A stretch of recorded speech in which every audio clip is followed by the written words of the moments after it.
এই রাতে প্রিয় শ্রোতা আপনাদের স্পেশালি ওয়েলকাম করছি রেডিওর ইতিহাসের সবচেয়ে চ্যালেঞ্জিং রিয়েলিটি শো যাহা বলিব সত্য বলিবতে। আমরা বিশ্বাস করি ভুল শুদ্ধ মিলিয়ে মানুষের জীবনে ভুল এবং শুদ্ধ দুটোই আছে। একজন মানুষ যখন ভুল করেন সে কখনো পিতা, কখনো প্রেমিক এবং কখনো সে সন্তান, এবং একই সাথে কখনো সে খুব প্রিয় একজন মানুষের কাছে অসাধারণ মানুষ। ঠিক একইভাবে ওই মানুষটি কোনো না কোনো মানুষের কাছে চরম ভুল করে যাচ্ছেন। মানুষের এই দ্বৈত সত্তাকে আমরা আমাদের জেবিএসবি অর্থাৎ যাহা বলিব সত্য বলিবতে তুলে আনতে চাই। প্রিয় শ্রোতা, আজকে কে রয়েছেন আমার সঙ্গে তার কাছে আমরা যাব, তবে তার আগে বলে নিতে চাই যাহা বলিব সত্য বলিবতে আপনিও আসতে পারেন, সত্যের আলোতে নিজেকে মেলে ধরতে পারেন। আমাদের এখানে আসার জন্য নিয়ম মূলত একটি এবং পৃথিবীর সহজতম নিয়ম, সেটা হচ্ছে আপনার সেলফোনে আপনি লিখবেন জেবিএসবি স্পেস আপনার নাম, এরপর পাঠিয়ে দেবেন 2221 নম্বরে। আরেকটি পদ্ধতি আছে, আপনি চাইলে মেইলও করতে পারেন আমাদেরকে মেইল করার অ্যাড্রেসটি হচ্ছে jbsb8920@gmail.com। যারা সরাসরি এখানে আসতে চান না তারা মেইলের মাধ্যমে কিংবা চিঠির মাধ্যমে যেভাবেই হোক না কেন তারা তাদের জীবনের এই অপ্রিয় সত্যগুলো লিখে আমাদের কাছে পাঠাতে পারেন। আমাদের ফেসবুকের ঠিকানাটি হচ্ছে www.facebook.com/abcradiofm89.2। ওখানে যাবেন, যাওয়ার পরে আপনি লাইক দেবেন, লাইক দেওয়ার সঙ্গে সঙ্গে আপনি যাহা বলিব সত্য বলিবর মেম্বার হয়ে যাবেন। প্রিয় শ্রোতা, আমাদের সাথে আজকে এক্সপার্ট প্যানেল থেকে আছেন যাহা বলিব সত্য বলিব এক্সপার্ট প্যানেলের নিয়মিত বিশেষজ্ঞ ডক্টর তাজুল ইসলাম, যিনি জাতীয় মানসিক স্বাস্থ্য ইনস্টিটিউটের অ্যাসোসিয়েট প্রফেসর। এবং অনুষ্ঠানের শুরুতেই আমি তার সাথে একটু ফোনে কথা বলে নিতে চাই, আশ্বস্ত করতে চাই যে পুরো অনুষ্ঠানটি তিনি ফোনে শুনবেন এবং তার মূল্যবান মতামত আমাদেরকে জানাবেন। ডক্টর তাজুল ইসলাম, আমাকে শুনতে পাচ্ছেন? জি, আমি আপনাকে শুনতেছি। আমরা আশা করছি পুরো অনুষ্ঠান জুড়ে আপনি আমাদের সঙ্গে থাকবেন। জি, ইনশাআল্লাহ আমি আপনাদের সঙ্গে আছি। আপনাকে অনেক অনেক ধন্যবাদ। প্রিয় শ্রোতা, আজকে কে রয়েছেন আমাদের সঙ্গে যাহা বলিব সত্য বলিবতে নিজেকে সত্যের আলোতে মেলে ধরছেন, চলুন তার সম্পর্কে আমরা জেনে আসি আর যে সুমনের কাছ থেকে। যাহা বলিব সত্য বলিব।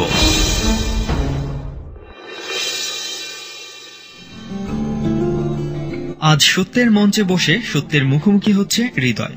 হৃদয় দেখতে যেমন বেশ বড়সড়, স্বাস্থ্যবান, তেমনি বেশ সুদর্শন। ছোটবেলা থেকেই সে খুব শান্তশিষ্ট, কারো সাথেও নেই পাছেও নেই, একা থাকাতেই বেশ পছন্দ করেন। তাই বন্ধুর সংখ্যাও কম, যদিও অনেকেই তার বন্ধু হতে চাইত। বন্ধুত্বের বেলায় নিজেকে গুটিয়ে রাখলেও মানুষের বিপদের সময়ে হাত বাড়াতে মোটেও দ্বিধা করেন না। পারিবারিকভাবে আর্থিক অবস্থা মোটামুটি হওয়া সত্ত্বেও একবার নিজের পরীক্ষার টাকা জমা না দিয়ে সেই টাকায় একজন বৃদ্ধ অসহায় মানুষকে সাহায্য করেছিলেন হৃদয়। এভাবে প্রায়ই সে মানুষকে সাহায্য করে। হৃদয় খুবই ঠান্ডা মাথার মানুষ, কোনো কিছুতেই দ্রুত উত্তেজিত হয়ে পড়েন না, চেষ্টা করেন ভেবে চিন্তে সিদ্ধান্ত নিতে। হৃদয়ের মনের বড় একটা অংশ জুড়ে রয়েছে তার মা। হৃদয় মাকে খুবই শ্রদ্ধা করেন, আর মা ছেলের মধ্যে সম্পর্কটা হচ্ছে বন্ধুত্বপূর্ণ। হৃদয়ের আরো একটা ভালো দিক হচ্ছে পরিবারের প্রতি দায়িত্ব পালনে হৃদয় অবহেলা করতে চান না। এই হচ্ছে আমাদের আজকের অতিথি হৃদয়। বাকিটুকু জানতে ফিরে যাচ্ছি কিবরিয়ার কাছে। যাহা বলিব সত্য বলিব।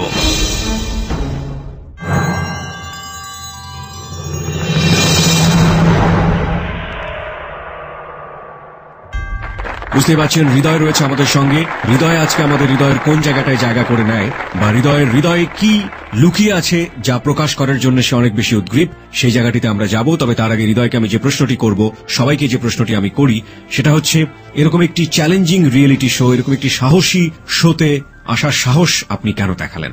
আমি যে ভুলটা করেছি এটা আমার বিবেককে নাড়া দিচ্ছে, আর নাড়া দিচ্ছে বলে আমার নিজেকে খুব অপরাধী মনে হচ্ছে। আর আমি অপরাধী বলেই আমি চাচ্ছি যেন আমার মতো আরো এরকম তো অনেকেই রয়েছে যেন এই ভুলটা না করে আমাকে দিয়ে যেন তারা শুধরিয়ে নেয়। ওকে, প্রিয় শ্রোতা, যারা এখানে মোটামুটি আসেন তাদের জীবনের উদ্দেশ্য এবং তাদের এই অপ্রিয় সত্যগুলো বলার উদ্দেশ্য মোটামুটি একই রকম। সে মূলত ওই একটা উদ্দেশ্য থেকে এসছে যে তার মতো ভুল যেন আর কেউ না করে। তার যে বিবেকবোধ, সেই বিবেকবোধের তাড়না থেকে সে আজকে নিজেকে কনফেস করছে। হৃদয়, আমরা শুরু করতে চাই, আপনি তাহলে প্রস্তুত? জি হ্যাঁ, আমি প্রস্তুত। ওকে, আমরা শুরু করছি এই সপ্তাহের যাহা বলিব সত্য বলিব। আপনি কোথা থেকে শুরু করতে চান? আমি আমার শৈশব থেকে বলতে চাচ্ছি। জি প্লিজ। আমি যখন ছোট্ট, আমি যখন ক্লাস 5-এ পড়ি, তো আমি তখন কিছুটা বুঝি, তত বুঝি না, গ্রামে লেখাপড়া করতাম। তো আমার ফ্যামিলিটা তখন মোটামুটি মধ্যবিত্ত ফ্যামিলি। বাবা একটা হাই স্কুলে জব করতো, মা প্রাইমারিতে জব করতো। তো এভাবে আমাদের দিনগুলো যাচ্ছে। তো হঠাৎ করে আমার আব্বু যে হাই স্কুলে চাকরি করতো, ওটা ছিল বেসরকারি, জুনিয়র একটা স্কুল ছিল, সেখান থেকে চাকরিটা চলে যায়। তো সেখান চাকরিটা চলে যাওয়ার পরে এখন বাবা কি করবে হয়তো খুঁজে পাচ্ছে না। তো বাবা আমাদের যে টাকাগুলো ছিল, মানে জমানো কিছু টাকা ছিল, সে টাকা নিয়ে ব্যবসা করতে যায়, সেটা হলো মাছের ব্যবসা। তো ব্যবসা করতে গিয়ে জাস্ট ওখানে ঢাকাতে মাছগুলো নিয়ে যায় বা আমাদের ব্যবসাটা ওখানে লস আসে, সেখানে প্রায় 18 লক্ষ টাকার মতো আমরা ঋণ হয়ে যায়। তখন আমাদের ফ্যামিলি একেবারে নর্মালেস চলে আসে, যেটা না বললেই নয়, লবণ আনতে পান্তা পোড়া এমন আর কি। বাবা তখনই ঢাকা চলে আসে। ঢাকা চলে এসে কি যেন একটা জব করে, তখন আর জানতাম না। তো এই জব করে আমাদের ফ্যামিলিটা মোটামুটি চলছিল, মা এদিক দিয়ে চাকরি করছে। তো এই সেদিক দিয়ে চলতো মোটামুটি ভাবে। তো এইভাবে আমার 6 গেল, 7 গেল, 8 গেল, 9ও চলে যাচ্ছে। তো এই 9-এর আমার বার্ষিক পরীক্ষা শেষ।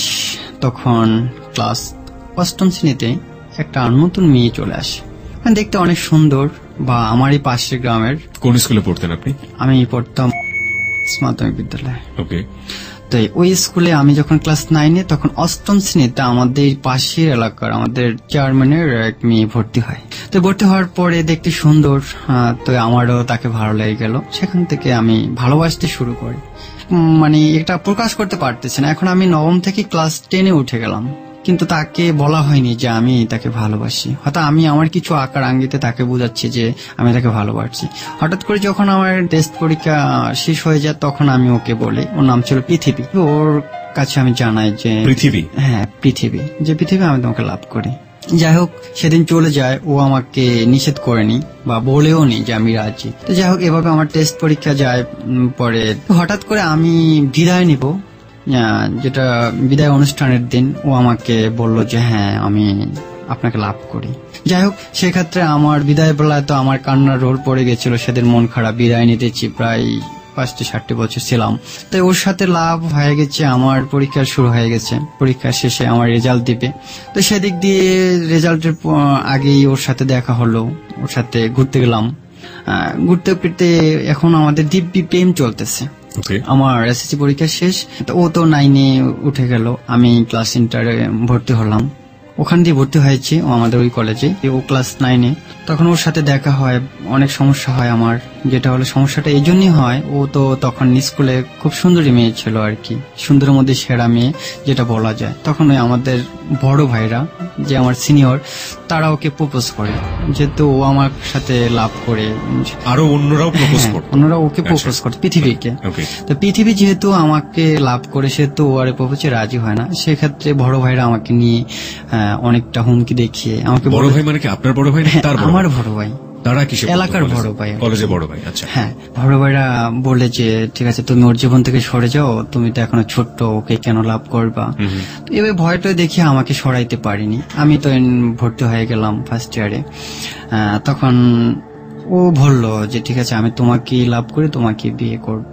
এদিক দিয়ে ওর ফ্যামিলি আর আমার ফ্যামিলি, ওর বাবা আর আমার বাবা একসময় বন্ধু ছিল। ওর বাবা বিজনেস করতো, আমার বাবা জব করতো। সেখান থেকে ওর বাবা, মানে ফ্যামিলিটা এভাবে মেনে নিয়েছে যে ওরা দুইজন তো পড়তে আসে, পড়তে থাকুক। আচ্ছা, এটা নিয়ে আপনাদের ফ্যামিলিতেও ব্যাপারটা জানাজানি হয়ে গেছে। তো এভাবে আমরা ঘুরতে যেতাম, এটা আমাদের ফ্যামিলি নিয়ে কোনো সমস্যা হইতো না। তো একবার আমি ছবি দেখতে যাই, তখন ওই বড় ভাইরা আমাকে ফিটিং এ পেয়ে মানে বলতেছে যে তোরে এবার আমি পাইছি, এবার তোকে ফিটিং খাইতে হবে। তখন বলতেছে ওই ওরে নিয়ে যাবে উঠে। তখন আমি ওর আব্বুকে ফোন দিলাম ফ্রিলি, যে আব্বু, আমি আব্বুই ডাকতাম, যে আব্বু এই ঘটনা। তখন ওর আব্বু এসে এটাকে সলভ করে নিয়ে যায়। পরে আমি দ্বিতীয় বর্ষে উঠে গেছি। তো আমাকে ও বলে যে আমার বাসাতে আজকে কেউ নাই, তাহলে তুমি আসো। তা আমি গেলাম ওইদিকে। তখন ওর এক বড় বোন আছে, মানে ওরা ছিল 2 বোন। ওই আপুর সাথে আমার একটা রিলেশনশিপ হয়ে যায়। রিলেশনশিপ মানেটা কি? এমনি এক ধরনের সম্পর্ক? হ্যাঁ, সম্পর্কটা। যেহেতু ওর বড় বোন, তো ওদিকে যাচ্ছে, তো ওর বড় বোনটাও ছিল না ওই দিন, তো ও বাসা ছিল। আমি গেলাম, আমাকে ইনভাইট করলো, আমি গেলাম। যাওয়ার পরে ও বসে বসে কথা বলতেছি, যেহেতু আমার একটা মনের ভাব ছিল যে আমি ওর সাথে ওকে তো নষ্ট করবো, ওকে আমি বিয়ে করব। নষ্ট করা বলতে আপনি কি বোঝাচ্ছেন? মানে তখন এই পজিশনে আপনার কেন এই জিনিসটা চিন্তা হচ্ছে? না, তখন ওই যে ছেলে পেলে পাশে পাড়া প্রতিবেশী যারা ছিল তারা তো আমাদের বেজে যারা ছিল তারা অনেক অশালীন কাজ করে যাচ্ছে। কারণ আমার মনের ভিতরে এটা ছিল না যে আমি তোকে বিয়ে করব, তাকে ওকে এরকম কিছু করার চিন্তা ভাবনা তখন আমার ছিল না। তো বসে বসে কথা বলতেছিলাম, হঠাৎ করে ওর এক চাচাতো ভাই এসে বললো যে কে? তো এই বললো যে আমার এক ভাই আসছে। তো বসে বসে কথা বলতেছি, এই ভাইটা আবার ওর সাথে ছিল একটু দ্বন্দ্ব ছিল, যে কোনো ব্যাপারই হোক এটা আমি জানতাম না।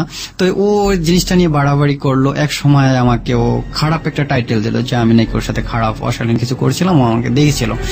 এটা নিয়ে ওর ফ্যামিলিতে আমার ফ্যামিলিতে বিশাল কিছু হয়ে যায় যে আমি কেন গেলাম বা কেন খারাপ কাজ করতে গেলাম, যেহেতু মেনে নিচ্ছে। তো এটা নিয়ে ফ্যামিলির উপরে একটা প্রভাব পড়ে আসে যে আমাদের দুজনকে আর মেনে নিচ্ছে না, আমরা অশালীন কিছু করে ফেলেছি আর আমাদেরকে মেনে নিচ্ছেন। তখন বলছিল যে আমি খারাপ কিছু করেছিলাম, এই বলে আমাদের ফ্যামিলির মিটিংটা ভেঙে গেছে। তখন আর আমাদের দেখাও হচ্ছে না, কথাও হচ্ছে না। ওই দিক দিয়ে এসএসসি পরীক্ষা দিবে, আমারও ইন্টার পরীক্ষা চলে আসছে। তা আমি পরীক্ষার জন্য আবার প্রস্তুতি নিয়েছি, ও নিয়েছে। এখন আমি ওর সাথে দেখাও করতে পারতেছি না, তখন মোবাইল তো ছিল না, তো এই যোগাযোগ হয় না। তো এসএসসি ওর 4টা চলে যায় পরীক্ষা, এর মধ্যে আমার সাথে দেখাও নেই, কোনো যোগাযোগও নেই। পরে ও আমাকে একদিন পরীক্ষা 5টার সময় আমাকে বললো, আমি গেলাম, আমি প্রতিদিনই দাঁড়িয়ে থাকতাম যে ওর পরীক্ষা কখন শেষ হয়। তো 5টা যেদিন শেষ হয়েছে ও আমার সাথে ওই দিন দেখা করেছে, দেখা করে বললো যে ঠিক আছে, যেহেতু এখন ফ্যামিলি মেনে নিচ্ছে না, আমি পরীক্ষাগুলো ঠিক মতো দেই আর তুমিও পরীক্ষার জন্য প্রস্তুতি নাও, যেহেতু এসএসসি পরীক্ষার পরপরই আবার ইন্টার পরীক্ষা শুরু হয়ে যাবে। তো এদিক দিয়ে আমারও পরীক্ষা শেষ হয়ে যায়, এদিক দিয়ে আর মাঝে মাঝে কিছুই হয় না বা কোনো সমস্যা হয় না। ওর মতো ও চলতেছে, আমার মতো আমি চলতেছি। মাঝে মধ্যে দেখা হয়, ওই পথে গেলে বা ওর বাসার পাশে গেলে দেখা হয়, কথা হয়। ইন্টার পরীক্ষা শেষ হওয়ার পরে আমি যখন, এটা 2004 সালে আমি ইন্টার পরীক্ষা দিই। পরীক্ষা দেওয়ার পরে তখন আমি ডিপ্লোমাতে ভর্তি হয়ে যাই। ওকে, হ্যাঁ, ডিপ্লোমাতে ভর্তি হয়ে যায়। তখন 1 বছর চলে যায় আমাদের এভাবেই, মানে তত কথা হয় না, মানে দেখা মাঝে মধ্যে হয়। এর মধ্যে এটা 2005 সালে এসে পড়ে, 4 সাল তো চলেই গেল। 5 সালে আমি একটা মোবাইল কিনি, আরেকটা মোবাইল কিনে আমি ওকে দিয়েছিলাম যে তুমি কথা বলো। আর এই মোবাইল নিয়ে পরে ওর বাসাতে আরো একটা সমস্যা হয়েছে, ওকে মারধর বা ওর অনেক কষ্ট করতে হয়েছে। মোবাইল পেয়েছো কোথায়, মোবাইল চালাইতেছো কার মোবাইল, এটা নিয়ে তো জানতো যে ফ্যামিলি আমি দিছি, তো সেক্ষেত্রে মোবাইলটা নিয়ে গেছে। আর মোবাইল কথাবার্তা হয় না, যেহেতু আমি ডিপ্লোমা করার জন্য বরিশাল চলে আসছি। এদিক দিয়ে আমি ডিপ্লোমা করতেছি, ডিপ্লোমার 2য় বর্ষে, মানে 2006 সালে আমি ঘুরতে আসি আমার নানা বাড়িতে নোয়াখালী, যেটা নোয়াখালী থেকে আমি আর আমার মামা বেড়াইতে আসি কুমিল্লা। আমার এক নানা জব করে ওখানে আসি। আসার পরে আমি আর ওই আমার মামা দাঁড়িয়ে আছি, মাঠে লোক নিচ্ছে, তো ওখানে দাঁড়িয়ে আছি। দাঁড়িয়ে থাকার পরে বলতেছে তোমরা কি যাবা? তা আমার মামা বলতেছে আমরা কি টিকবো? আমরা টিকে গেলাম, মাপ পেয়ে যে আমার বডি ফিটনেস দেখে উচ্চতায় টিকে গেলাম। তখন বললাম যে স্যার আমাদের তো কিছু আনি না, তো ঠিক আছে যে তোমাদের কেউ চাকরি করে। তখন নানাকে ফোন দেওয়া হলো, সে বললো তারপরে ওই যে আমি তো আমার সার্টিফিকেট আছে এনে দিয়ে আমার চাকরি হয়ে গেল। আমি 3 মাস ট্রেনিং শেষ করলাম, খুব কষ্ট করে ট্রেনিংটা শেষ করলাম। সেখান থেকে আমাদের 15 দিন বন্ধ দেয়, আমাদেরকে ছুটি দেয়, আমি বাড়ি যাই। ওই 15 দিনের মধ্যে ওর সাথে অনেক কথা হয়। তখনও জানতাম না যে আমার পোস্টিংটা কোথায় হবে। ওকে, তাই 10-12 দিন চলে যাওয়ার পরে হঠাৎ করে তখন আমার ফোন আসে, তখন আমার ফোনে ফোন যায় থেকে যে আপনার তো পোস্টিং হয়ে গেছে বগুড়াতে। তা আমি আপনার পোস্টিং? হ্যাঁ, তা আমি যাই, ওর সাথে এখন আর কথা হচ্ছে না তেমন। আর ছুটিতে দেখা হয়েছে, তো বলছি যে তুমি যদি মোবাইল নিতে পারো তাহলে নিও, আর না হলে আমি আর একটা মোবাইল তোমাকে আমি কিনে দিই। তো ও বলছে যে না, আমার মোবাইল দিতে হবে না, আমি ফ্যাক্স থেকে করবো। ও ফ্যাক্স থেকে করতো, মিস পাইলে আমি কল করতাম। তো এভাবে কেটে যাচ্ছে। তো আমি যখন ওখান থেকে 15 দিন পরে আমার ছুটি শেষ হয়ে যায়, তখন আমি গিয়ে যোগ দেই, অ্যাটেন্ড করি। তো ওখানে আমার 13 দিন চাকরির বয়স, মানে পোস্টিং হওয়ার 13 দিন, মানে 3 মাস 13 দিন আর কি চাকরির বয়স। তো ট্রেনিং হওয়ার সহকারে, মানে ট্রেনিং হওয়ার পরে, মানে যখন পোস্টিং হয়েছে তখন আমি 13 দিন বয়সের পরে ও আমাকে একদিন হঠাৎ করে একটা ফ্যাক্স নাম্বার থেকে বলে কি যে হৃদয়, আমি পৃথিবীতে তোমার আর থাকতে পারবো না। কেন? আমার তো ফ্যামিলি থেকে বিয়ে দিয়ে দিচ্ছি। কত বছরের সম্পর্ক ছিল আপনাদের এই সময়টা পর্যন্ত? না, তখন ও এর থেকে এসএসসি পরীক্ষা দিছে, এসএসসি পর ইন্টারে ভর্তি হয়েছে, তার মানে 3 বছর। 3 বছর। তো বলতেছে যে আমি তো আর থাকতে পারতেছি না, এখন কি করবা, তুমি একটা কিছু করো। তখন আমি বলছি যে হ্যাঁ আমি একটা কিছু করব, তুমি একটু এটাকে মেনটেন করে নাও ফ্যামিলিতে। বলতেছে আমার ফ্যামিলিতে মেনটেন করার ইয়ে নেই, পরশুদিন লোক আসবে আর দেখতে আসবে আমাকে, আর ওই দিনই আমার দেখে এঙ্গেজ হবে, বিয়ে হবে, ওই দিনই হবে। তা আমি এদিক দিয়ে ছুটি কাটানোর জন্য অনেক চেষ্টা করতেছি, তখন তো ছুটি দেবে না, মাত্র 15 দিন হয়েছে। পরে যেদিন আমাকে ওর ডেট দিছিল, মানে চাকরির 17 দিন বয়স, সেদিন আমার বললো, আরেকটা ফোন আসছিল সকালবেলা, যে হৃদয় তুমি এখনো কিছু করতে পারলে না, তাহলে আমি কি করবো এখন। তখন ও আমাকে ফোনটা করে এই ফোনটা রেখে দিল। তো আমি কি করলাম যে সকালবেলা তখন মানে ফজরের নামাজ পড়ার পর এটা ছিল ওর বাসার ফোন, ফোন দিয়ে বললেই ও ফোনটা রেখে দিছে। আমি নিষেধ ছিল যে ও যদি আমার কখনো ফোন করে তাহলে আমি ফোনে যেন মিস না দিতে, আমি যেন আবার ব্যাক না করি কেটে দেওয়ার পরে। তা আমি আর ফোন করতাম না। তো আমি তো অপেক্ষা ছিলাম যে ও আবার কল দেবে। তো এমন একটা টেনশন আসলো যে ও আমাকে 2 দিন আগে বললো যে ও পৃথিবী আমার আর নেই বা থাকতে পারবে না, তাহলে নিশ্চয়ই এখানে মেজর একটা সমস্যা। তখন আমি 8:30টার পরে আমি যখন পিটি করতে যাই, তখন দেখি পিটি করার পরে সবাই বসে আছে, চলে গেছে। আমি ওই দেয়াল টুককে মানে চলে আসি। তখন পরা ছিল একটা আন্ডার প্যান্ট আর একটা শর্ট গেঞ্জি, সেন্টু গেঞ্জি আর কি যেটাকে বলে। ওই অবস্থায় আমি এসে একটা দোকানে পরিচয় ছিল, ওই দোকানদারকে বললাম আমাকে 500 টাকা দাও আর আমাকে একটা প্যান্ট দাও আর একটা গেঞ্জি দাও। তো ওই পরে আমি ঢাকায় চলে আসছি। প্রিয় শ্রোতা, বিরতির ঘন্টা বেজে গেছে। আমরা 3 মিনিটের বিজ্ঞাপন বিরতিতে যাচ্ছি। একটু পরে আমরা আবারও ফিরে আসবো যাহা বলিব সত্য বলিবতে। এখানে অনেকেই ফেসবুকে আমাদেরকে লিখছেন যে আমরা কেন এই মিউট শব্দগুলো ব্যবহার করছি। প্রিয় শ্রোতা, মিউট শব্দগুলো আমরা সবসময় অনুষ্ঠানে বলে থাকি, this is not an investigative show. সুতরাং কোনো ব্যক্তি বা প্রতিষ্ঠানকে হেয় করে এমন কোন শব্দ এই অনুষ্ঠানে প্রচার করা সম্ভব নয়। সেই জায়গাটি থেকে আমরা কিছু মিউট শব্দ ব্যবহার করছি, তবে পুরো অপ্রিয় সত্য উদ্ঘাটনের ক্ষেত্রে সেটা আদৌ তেমন কোনো গুরুত্বপূর্ণ বিষয় হবে না। প্রিয় শ্রোতা, এসএমএস পোল আজকে খুবই গুরুত্বপূর্ণ বিষয় এবং আমরা আশা করছি যে এসএমএস পোলের অ্যানাউন্স হওয়ার সাথে সাথেই আপনি এসএমএস পোলে অংশগ্রহণ করবেন। আমরা 3 মিনিটের বিজ্ঞাপন বিরতির পরে আবারও ফিরে আসছি যাহা বলিব সত্য বলিবতে। যাহা বলিব সত্য বলিব, যাহা বলিব সত্য বলিব।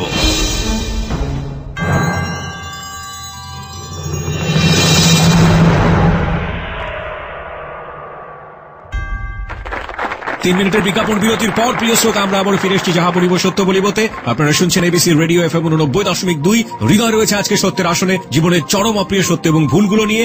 আপনারা চাইলে ওকে দেখার জন্য চলে আসতে পারেন আমাদের ফেসবুকে। আমাদের ফেসবুকের ঠিকানা facebook.com/ABC Radio FM 89.2। ওখানে গিয়ে লাইক দিতে ভুল করবেন না, আর লাইক দেওয়ার সঙ্গে সঙ্গে আপনি জেবিএসবি এর মেম্বার হয়ে যাবেন। প্রিয় শ্রোতা, বিরতির আগে যে বিষয়টা ও বলতে চেয়েছে, কোন একটি আইন শৃঙ্খলা রক্ষাকারী বাহিনীতে সে কাজ করত এবং তার জবটা হওয়ার পর তার আলটিমেটলি 17 দিন বা 15 দিন হচ্ছে হল আলটিমেটলি চাকরি পার্মানেন্টের বয়স হয়েছে বা এরকম একটা কিছু। এই সময়টাতে তার গার্লফ্রেন্ডের সাথে ঝামেলা চলছে এবং সে ওইখান থেকে পালিয়ে আসছে, রাইট? আপনি পালিয়ে আসার কথা বলছেন। আমার প্রশ্নটা হচ্ছে যে পালিয়ে কেন আসতে হলো? আপনি ছুটি নিয়ে আসতে পারেন। আমাকে ছুটি দেয় না। ছুটি কেন দিত? আমাকে ছুটি দিত না। আমার চাকরির বয়স 15 দিন পার্মানেন্ট। তারপর যদি বাবা মা যদি মৃত্যু ব্যতীত, এছাড়া ওই অবস্থাতে ছুটি হয় না। আচ্ছা, তো তাহলে কতদিন পরে সাধারণত আপনার এই ছুটিটা হতো? মানে ছুটিটা হতো আমি যদি 2 মাস জব করতাম, তারপরে গিয়ে আপনার কিছুদিনের জন্য ছুটি দিত। 1 মাস হয়তো ছুটি পেতাম। ওকে, তার মানে ওই সময়টাতে তাকে যে কোনো ভাবেই হোক চাকরি ছেড়ে আসতে হচ্ছে, তাই তো? হ্যাঁ, আমি পালিয়ে আসা মানে আপনাকে চাকরি নয়। হ্যাঁ, চাকরি নয়। 2 নম্বর হচ্ছে আমার যে প্রশ্নটা, সেটা হচ্ছে যে আপনার ফ্যামিলির মধ্যে আপনাদের ব্যাপারটা নিয়ে জানাজানি আগে থেকেই ছিল। হ্যাঁ, আপনি যেহেতু একটা ভালো জব পেয়ে গিয়েছেন, তাহলে আপনি ফ্যামিলি থেকে তো এটা ম্যানেজ করতে পারতেন। বুঝছি, আমি যে অশালীন কিছু করেছি আমি খারাপ বলে, এটা ফ্যামিলিতে আবার ঝগড়া হয়ে গিয়ে মিস্টেক হয়ে গেল না আমাদের। হ্যাঁ, কিন্তু এরপরে তো একটা লম্বা সময় পার হয়েছে, আপনার জবও হয়ে গেছে। জি, জব হয়ে গেলে এবং ফ্যামিলির মধ্যে যদি ভালো বোঝাপড়া থাকতো আগে থেকে, ঝগড়াঝাটি হচ্ছে, সেটা তো মেনে নেওয়া যায়। তো সেটার সিচুয়েশন কি ছিল আপনার ফ্যামিলিতে? না, ওই সিচুয়েশন হওয়ার আগেই তো ওর বাবা, ওর ফ্যামিলি ওই যে আরো আমার চেয়ে প্রফিট একটা ছেলেকে পছন্দ করে অলরেডি একটা করে রেখেছে। আচ্ছা আচ্ছা, সেক্ষেত্রে এক ধরনের বড় ধরনের ডিফিকাল্টি আমরা দেখতে পাচ্ছি। তো আপনি বাধ্য হলেন চাকরি ছেড়ে রাইখা চলে আসতে। ওকে, তারপর পালায় চলে আসি। তখন ওই দোকান থেকে একটা প্যান্ট আর একটা গেঞ্জি নিয়ে আমি চলে আসি ঢাকায়। ঢাকা আসার আগেই আমি ওই যে মোবাইল যেটা ইউজ করতাম, ওই মোবাইলটা ওই যে পরে আমি রেখে আসছি আর নিতে পারি নাই, আর ওইটা সুযোগ আমি খুঁজেও নি নেওয়ার জন্য। তো আমি মামার কাছে চলে আসি। মামার পুষ্টি হয় খিলক্ষেতে। তো ওই মামার কাছে আসার আগে আমি আবার বাড়িতে ফোন করছি যে মা তুমি কেমন আছো, আমি তো চলে আসছি। তখন মা শুধু এটুকুই বলছে যে কেন চলে আসছিস। আমি আর অ্যান্সারটা করতে পারিনি যে কেন চলে আসছি, এটা বলিনি। আপনারা কয় ভাই বোন ছিলেন? আমরা 1 ভাই 1 বোন। তার মানে আমি আপনার বড়, উপরে মোটামুটি ফ্যামিলি ফ্যামিলিটা ডিপেন্ডেন্ট ছিল। ডিপেন্ডেবল ছিল। যেহেতু আমি চলে আসি, এই কথাটা বললে হয়তো মা হয়তো একটা যে কোনো দুর্ঘটনা বা যে কোনো দুর্ঘটনা ঘটতে পারে এরকম, এই জন্য আমি টেনশন ফেল করে আমি আর বলি না এই কথাটা। তাই আমি ঢাকা চলে আসছি, তখন মা আর এটা নিয়ে ভাবি না যে ঢাকা হয়তো যে কোনো কাজে আসছে। তাই মামাকে বললাম যে মা আমি তো এভাবে পালায় আসছি। মা বললো যে জীবনের সবচেয়ে মহামূল্যবান রতন তুই রেখে চলে আসছিস। তো যাই হোক, ওখান থেকে যে 500 টাকা নিয়ে আসছি এটা তো ঢাকা আসা পর্যন্তই শেষ। তখন মামার কাছ থেকে আমি আবার আরো 1000 টাকা নিলাম। এদিকটার মধ্যে একটু রয়ে গেছে, যেটা হলো আমি ঢাকা আসার আগেই বাড়িতে আমার পুলিশ গেছে আমাদের থানা থেকে, কেন? যে আমি পালিয়ে চলে আসছি। ও। তা এখন এদিক দিয়ে আমি আবার মাকে আবার যখন রিপ্লাই করে ফোন দিচ্ছি, তখন আমার ফোন এমফ্যাক্স থেকে কল করি। তো মা বলতেছে জীবনের সবচেয়ে তো বড় ভুল যেহেতু করেই ফেলছিস তো বাসায় চলে আস। তো আমি আর বাসায় যাই নাই, আমি সোজা ঢাকা থেকে, যেহেতু একদিন ওভার হয়ে গেছে, দ্বিতীয় দিন ও যে তারিখটা বলছে ওই তারিখে ওর ঠিকই এঙ্গেজ করে তার পরের দিনই ওর বিয়ে হয়ে যাচ্ছে। আমি এখান থেকে ঢাকা ওর বাড়িতে সোজা চলে যাই, কেউ আমাকে কিছু বলে না, হয়তো ইনভাইট করেছে এই জন্য আমি যাচ্ছি, এজন্য কেউ আমাকে ওই অনুষ্ঠানে কিছু বলে নাই। তো আমি এত কষ্ট, মানে যে প্রায় 3-3.5 বছরের মতো হয়ে গেল ওর সাথে রিলেটিভ করলাম, ও আমাকে রেখে চলে যাচ্ছে, ও বিয়ের ফ্রিতে বসে আছে। তখন আমি আর এই কষ্টটা ধরে রাখতে পারি না আমার মধ্যে। তখন আমি ওকে দাঁড় করে 2 গালে 2টা থাপ্পড় মেরেছিলাম। ওই আসনে? হ্যাঁ, ওই আসনে। ওর বরটা উঠে চলে গেছিল, বিশাল একটা মানে খ্যাস শুরু হইলো যে বিয়ে করবে না কেন, মানে এরকম, বা আমার উপরে সামনে আপনি কাজটি করছেন? হ্যাঁ, ওই বিয়ের ফ্রিতে, মানে যখন বিয়েটা করা হয়ে গিয়েছে আর আপনি হচ্ছে তো আমি তখন ওরা থাপ্পড় মারি, সেটা নিয়ে অনেক খ্যাস করতে চাচ্ছে। কিন্তু তখন আমি একটা ভয় দেখাচ্ছিলাম যে যদি কেউ আসে তাহলে হয়তো 2-1টা লাশ পড়ে যেতে পারে, যেটা গ্রাম্য ভাষায় বলে আর কি। তখন যে আমার ভালোবাসা অন্য একজনে নিয়ে, তখন ওই ছেলেটা বলছে যেহেতু সে একটা জব করে বা সেও ম্যাচুয়ার্ড, সেহেতু সে বলছে যে ঠিক আছে, এটা ওইটা চলে গেছে। পরে আমি ওখান থেকে ওই অবস্থাতেই চলে আসলাম। চলে এসে জাস্ট আমি ওর যে স্মৃতিগুলো ছিল 3-3.5 বছরের, কিছু ঈদ কার্ড, কিছু লেটার, কিছু স্মৃতি ছিল, তো ওগুলো দেখতেছি। মা বকতেছে না আমার পরিস্থিতি দেখে, মার কানে চলে গেছে। তো এই মা আমাকে বলতেছিল যে তুই এগুলাকে দেখে আর কি লাভ হবে। তো মাকে জড়িয়ে ধরে আমি কান্নায় ললিয়ে পড়েছিলাম। কান্নার পরে মা বলতেছে যে এভাবে কাঁদিস না। তা আমি শুয়ে পড়ছি, শোয়া অবস্থায় আমার হার্টে প্রবলেম হয়েছিল, কান্না অবস্থাতে আমার বুকে ব্যথা। তখন হসপিটালে যাই, হসপিটালে তো অবস্থা খুব খারাপ, আমার হার্টে সমস্যা হয়েছিল। তখন 18 দিন আমি হসপিটালে ছিলাম। এর মধ্যে তো ওর বিয়ে হয়ে গেল। 18 দিন আপনি হসপিটালে ছিলেন, ডাক্তার তখন আপনাকে কি বললো? বললো যে হার্টে খুব সমস্যা, ওটা ভর্তি হয়ে থাকতে হবে বা অনেক নিতে হবে সেবা সজ্জা। এদিক দিয়ে একটা ঝামেলা হলো ওর ঝামেলা, আরেকটা ঝামেলা হলো আমি ওদিক থেকে পালায় চলে আসছি। আমাকে বারবার নাড়া দিচ্ছে যে আমাকে চিকিৎসা ওই করা হবে, যেহেতু আমি পালায় চলে আসছি, যেহেতু এটার শাস্তি হবে। যাই হোক, এদিক দিয়ে আমার যে নানা ছিল, যে সে আবার আমার মেডিকেল রিপোর্ট দেখিয়ে নানা এটাকে হালকা করলো, যে ওর তো মেডিকেলের জন্য ওর সইতে পারে চলে গেছে, মানে কেসটা আমার নামে যে মামলাটা হয়েছে ওটাকে হালকা করার জন্য। তো এই আমি সুস্থ হয়ে, মানে আপনার এগেইনস্টে মামলা হয়েছিল? হ্যাঁ, মামলা হয়েছিল। এবং আপনার যে ডাক্তারকে আপনি দেখিয়েছিলেন সে ডাক্তার বলেছে হার্টের প্রবলেম, এই জন্য। তো যাই হোক, আমি একটু সুস্থ হওয়ার পরে 19 দিনের দিন আমাকে অ্যারেস্ট করে, আমার বাসা থেকে পুলিশ নিয়ে আসে। পুলিশ ডাইরেক্ট সেখান থেকে অ্যারেস্ট করে আমাকে ডাইরেক্ট ইয়েতে পৌঁছে দেয়। তো সেখানে যাই, আমাকে জেলখানায় ঢুকানো হয়। আমি 2 দিন থাকি, 2 দিন পরে আমার ড্যামারেজ দিতে হচ্ছে, 1,90,000 টাকা দিতে হচ্ছে, যেহেতু আমি ওই যে ট্রেনিং করছি বা চাকরি সাথে আমার প্রতি যে খরচ হয়েছে খরচটা দিতে হচ্ছে। তা আমি ওই যে জেলখানায় মায়ের খেয়েছি, আর সে অবস্থায় আমি প্রতিজ্ঞা করেছি যে একটি মেয়ের জন্য আমি আজকে মায়ের খাচ্ছি, চাকরি ছেড়ে দিচ্ছি, তারপর আমার অনেক টাকা দিতে হচ্ছে। এই জন্য আমি তখন থেকে ভাবি যে আমি যদিও বেঁচে থাকি তবে আর ভালোভাবে বাঁচবো না। সেখান থেকে আমি মনে মনে ভাবি যে আমি অনেক মেয়ের জীবন নষ্ট করে দেবো, কোন সময় বিয়ে করবো না। আমি একটু থামাচ্ছি আপনাকে। পৃথিবীর কি হলো? আপনি যে কাজটি করলেন এটা করার পরে সাধারণত বিয়ে ভেঙে যায়? বিয়ে না, ভাঙে না। ওই ছেলে পরে মেনটেন করে, ওটা 2 ফ্যামিলি বিয়ে হয়ে যায়। ওই ছেলেকে মেনটেন করে ছেলেটা বিয়ে করে ফেলে। হ্যাঁ। আপনি পৃথিবীর সাথে সেই মুহূর্তে এই 18 দিনের মাঝামাঝি না, তখন আর যোগাযোগ করেননি? আপনি না, কোনোভাবে যোগাযোগ করতে পারেন? যোগাযোগ করতে পারিনি বা করার চেষ্টাও করিনি। আমি বাসায় চলে যাই। বাসায় চলে যাওয়ার পরে এখন আমি কি করি, বাসায় গিয়ে মোটামুটি টিউশনি করা শুরু করলাম, মানে প্রাইভেট পড়ানো শুরু করলাম। এদিক দিয়ে তো চলে গেল, অলরেডি ডিপ্লোমা কমপ্লিট করে ফেললাম। ওকে। এরপরে আর আমার লেখাপড়া হয় নাই। ভাবতাম যে ওর সাথে রিলেশন থাকা অবস্থায় কে কে আমাকে প্রপোজ করতো। এখন আবার বাসায় এসে আবার ফোন নেই, তার মাঝে আমি খুঁজে খুঁজে এখন তাদের সাথে কথা বলা শুরু করলাম। আচ্ছা, আমি একটু পরিষ্কার হওয়ার জন্য আপনার কাছ থেকে জানতে চাই, প্রপোজ করা মানে হলো যে পৃথিবীর সাথে রিলেশন থাকা অবস্থায় অন্যান্য যে মেয়েরা আপনাকে প্রপোজ করতো, জি, তাই তো? জি। ওকে, হ্যাঁ, তারপর? তো তাদের সাথে আমি কথা বলা শুরু করলাম। তো সেখান থেকে আমার দুইটা মেয়ের সাথে একই সাথে রিলেশনশিপ হয়। দুইটার ভিতরে একটার সাথে খুব মানে আন্ডারস্ট্যান্ড হয়ে যায়। তো 4 মাস কথা বলি ফোনে। কথা বলার পরে একদিন আসার পরে এমন একটা স্কিপে তৈরি হয়েছে আমরা যে ওকে ও ধরে রাখতে পারে না, আমিও আমাকে ধরে রাখতে পারিনি। 4 মাস পরে 4 মাস পরে দেখা হয়েছে। ওটাই ছিল প্রথম দেখা। হ্যাঁ, ওর সাথে যে সম্পর্কটা ওটা। তখন আপনি কিছু করছেন না, একদম না, তখন তো বেকার, আমি বাসায় বসে আছি, মন খারাপ, ওদিক দিয়ে ফ্যামিলির ঝামেলা। তো ও আমাকে বলতো যে ঠিক আছে, তুমি যেহেতু ওই 4 মাসের মধ্যে মোবাইলে সবকিছু আমাদের শেয়ার হয়ে যায়, কি করব কি করবে, ফিউচার লাইফটা আমাদের কি হবে। মানে সবাই তো একটা আশাতে হয়তো লাভ করে যে আমি ওকে বিয়ে করব। তো ও আমার সাথে লাভ করলো যে ও আমাকে বিয়ে করবে। তাই আমি বললাম যে আমি তো এখন বেকার, আমি বিয়ে করে কি করব। এটা কার সাথে হচ্ছে? এটা হলো আখির সাথে। নতুন ওই যে মেয়েটা, মানে পৃথিবী চলে যাওয়ার পরে আমার জীবনে যে মেয়েটা এখন আসতেছে, সে মেয়েটা নাম হচ্ছে আখি। এই আখি কি আপনার জীবনের পাস্টটা জানতো? হ্যাঁ, জানতো। হ্যাঁ, জানতো। মানে বলতে আমি বোঝাচ্ছি যে পৃথিবীর ব্যাপারগুলো পৃথিবীর জানতো। ওকে, তারপর? ও জানতো, তো জানার পরে ও তো জানে যে পৃথিবী আমার জীবনে নেই, কিন্তু ও আমার জীবনে জড়াইতেছিল। তো এই জড়ানোর পরে ও এক সময় ওই যে 4 মাস পরে দেখা হয়।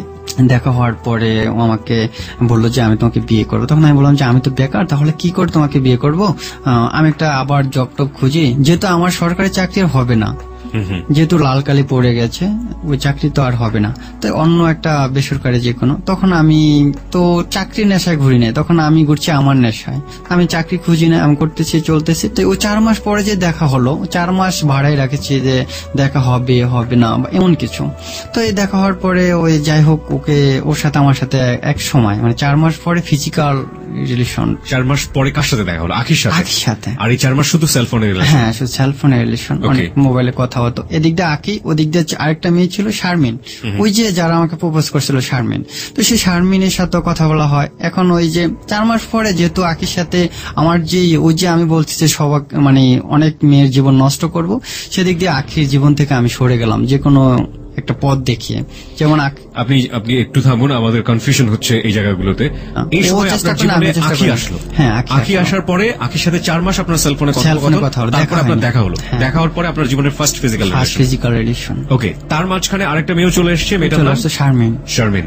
এবং আখির সাথে আপনার এই ধরনের অনৈতিক সম্পর্ক হবার পরে আপনি আখির সাথে কি করলেন? আখিকে আমি একদিন রাতে 2:30টার দিকে ফোন দিয়ে আননোন নাম্বার থেকে ফোন দিয়ে, আমি ওর নাম্বারে যখন ওয়েটিং, তখন আমি কল দেই। মানে আমি একটা আননোন নাম্বার থেকে কল দিয়ে ওকে ওয়েটিং রেখে আমার ফোন থেকে, আমি যেই সিমটা দিয়ে ওর সাথে কথা বলতাম, ওই সিমটা দিয়ে আমি আখিকে ফোন দেই। তো দেখেছি ওয়েটিং, তো ও ওয়েটিং এর মাঝে আমার ফোনটা রিসিভ করে না। তখন আমি বললাম, মানে ওয়েটিং শেষ হওয়ার পরে আমি কল দিছিলাম, ওই ফোনটা আমি কেটে দিছিলাম। কেটে দেওয়ার পরে আমি আবার আমার সিম থেকে আবার রিট্রাই করার পরে ও আমাকে কল রিসিভ করছিল। রিসিভ করার পরে বললাম যে তুমি কার সাথে কথা বলছো? একটা আননোন নাম্বার থেকে আমাকে কল দিছিল। এত রাত কি কথা বলছো? 2-3 মিনিটের মতো। না, এমনি বলছিলাম, চুপ করে কথা বলে না তো। আচ্ছা ঠিক আছে, তুমি যেহেতু এত রাতে কথা বলো, নিশ্চয়ই তুমি অন্য কোথাও প্রেম করো। এই বলে আমি ওর জীবন থেকে সরে যাই। আমাকে অনেক ফোন দেয়, তো ওর সিমটা এক পর্যায়ে আমি রিপ্লেস করে নিই। তার মানে এটা সম্পূর্ণ আপনার প্ল্যান ছিল? হ্যাঁ, প্ল্যান ছিল যে ও আমার জীবন থেকে চলে যাক, বা আমি ওর সাথে আর লিপটা রাখবো না। এ বলে ওকে বাদ দিয়ে শারমিনের সাথে কথা বলা শুরু করি। শারমিনের সাথে একইভাবে আবার ফিজিক্যাল রিলেশন করি। টার্গেটই ছিল যে সম্পর্কটা করার। আর আমার টার্গেট তো প্রথম থেকে যে আমি অনেক মেয়ের জীবন নষ্ট করে দেবো। এভাবে আমি কাটিয়ে যাচ্ছি। কাটিয়ে যাওয়ার পরে এখন হঠাৎ করে আমি একজনকে ফোন দিতে গিয়ে নাম্বারটা মিস্টেক হয়ে চলে যায় চেয়ারম্যান, তার সাথে প্রভাবশালী এক লোকের মেয়ের কাছে। তখন সে বলে যে হ্যাঁ ভাই, এটা তো রং নাম্বার, এ বলে সে ফোনটা কেড়ে দেয়। তখন ওই তার কণ্ঠটা আমার কাছে খুব মিষ্টি লাগছিল, তাই আমি রিট্রাই করে আবার SMS করি। SMS করার পর আমাকে উত্তর দেয় না, বা আমাকে অনেক খারাপ একটা ল্যাঙ্গুয়েজ একটা SMS করছিল। তারপর আমার জিদ হয়েছিল যে আমি ওই মেয়ের সাথে একদিন হলো আমি ফিজিক্যাল রিলেশন করবো, সে যেই হোক না কেন। আপনার টার্গেটই ছিল এই ধরনের একটা অনৈতিক সম্পর্ক করা, এই ধরনের, এবং এটা করা মানে আপনি মনে করেন যে একটা মেয়ের জীবন নষ্ট করে, আপনার আমার ভিলাই। ওকে, তারপর এভাবে কাটিয়ে যাচ্ছি। কাটিয়ে যাওয়ার পরে ওই যে আমার এখন একটা টার্গেট হলো যে আমি ওর সাথে রিলেটিভ করবোই। তখন আমি যতই ও আমাকে বকে, আমি ওকে ততই ভালো SMS করি, বা যেভাবে পটানোর কথা একটা মেয়ে যেভাবে পড়বে। কারণ হঠাৎ করে এক সময় রাজি হয়ে যায় যে হ্যাঁ আপনি আমার সাথে দেখা করেন, আপনি কে? তো এই দেখা করি, দেখা করার পরে চলে আসি, সেদিন আর কিছু হয় না। ও আমাকে দেখার পরে লাইক করে বা আমি ওকে লাইক করি। আমার তো লাইক তো এক জায়গায়, যে ও আমাকে এত বকা বকলো, আমার টার্গেট ওইটা একটাই, কথা হইতেছে বা দেখা হচ্ছে না, এখন শুধু ফোনে কথা হচ্ছে। 2.5 মাস কি 3 মাস হবে আমি কথা বলতেছি, দেখা করলাম একদিন, ছবি দেখলাম, ছবি দেখার পরে আবার 1.5-2 মাস চলে গেল। তো এক সময় ওই একই রকম আখির মতো এমন একটা স্কেপে চলে আসি, একই রকম কাহিনী ঘটে। তো ওটা আমি মোবাইলে রেকর্ডিং করি, যে অদূর ভবিষ্যতে আমি এটা থেকে কিছু আশা করি।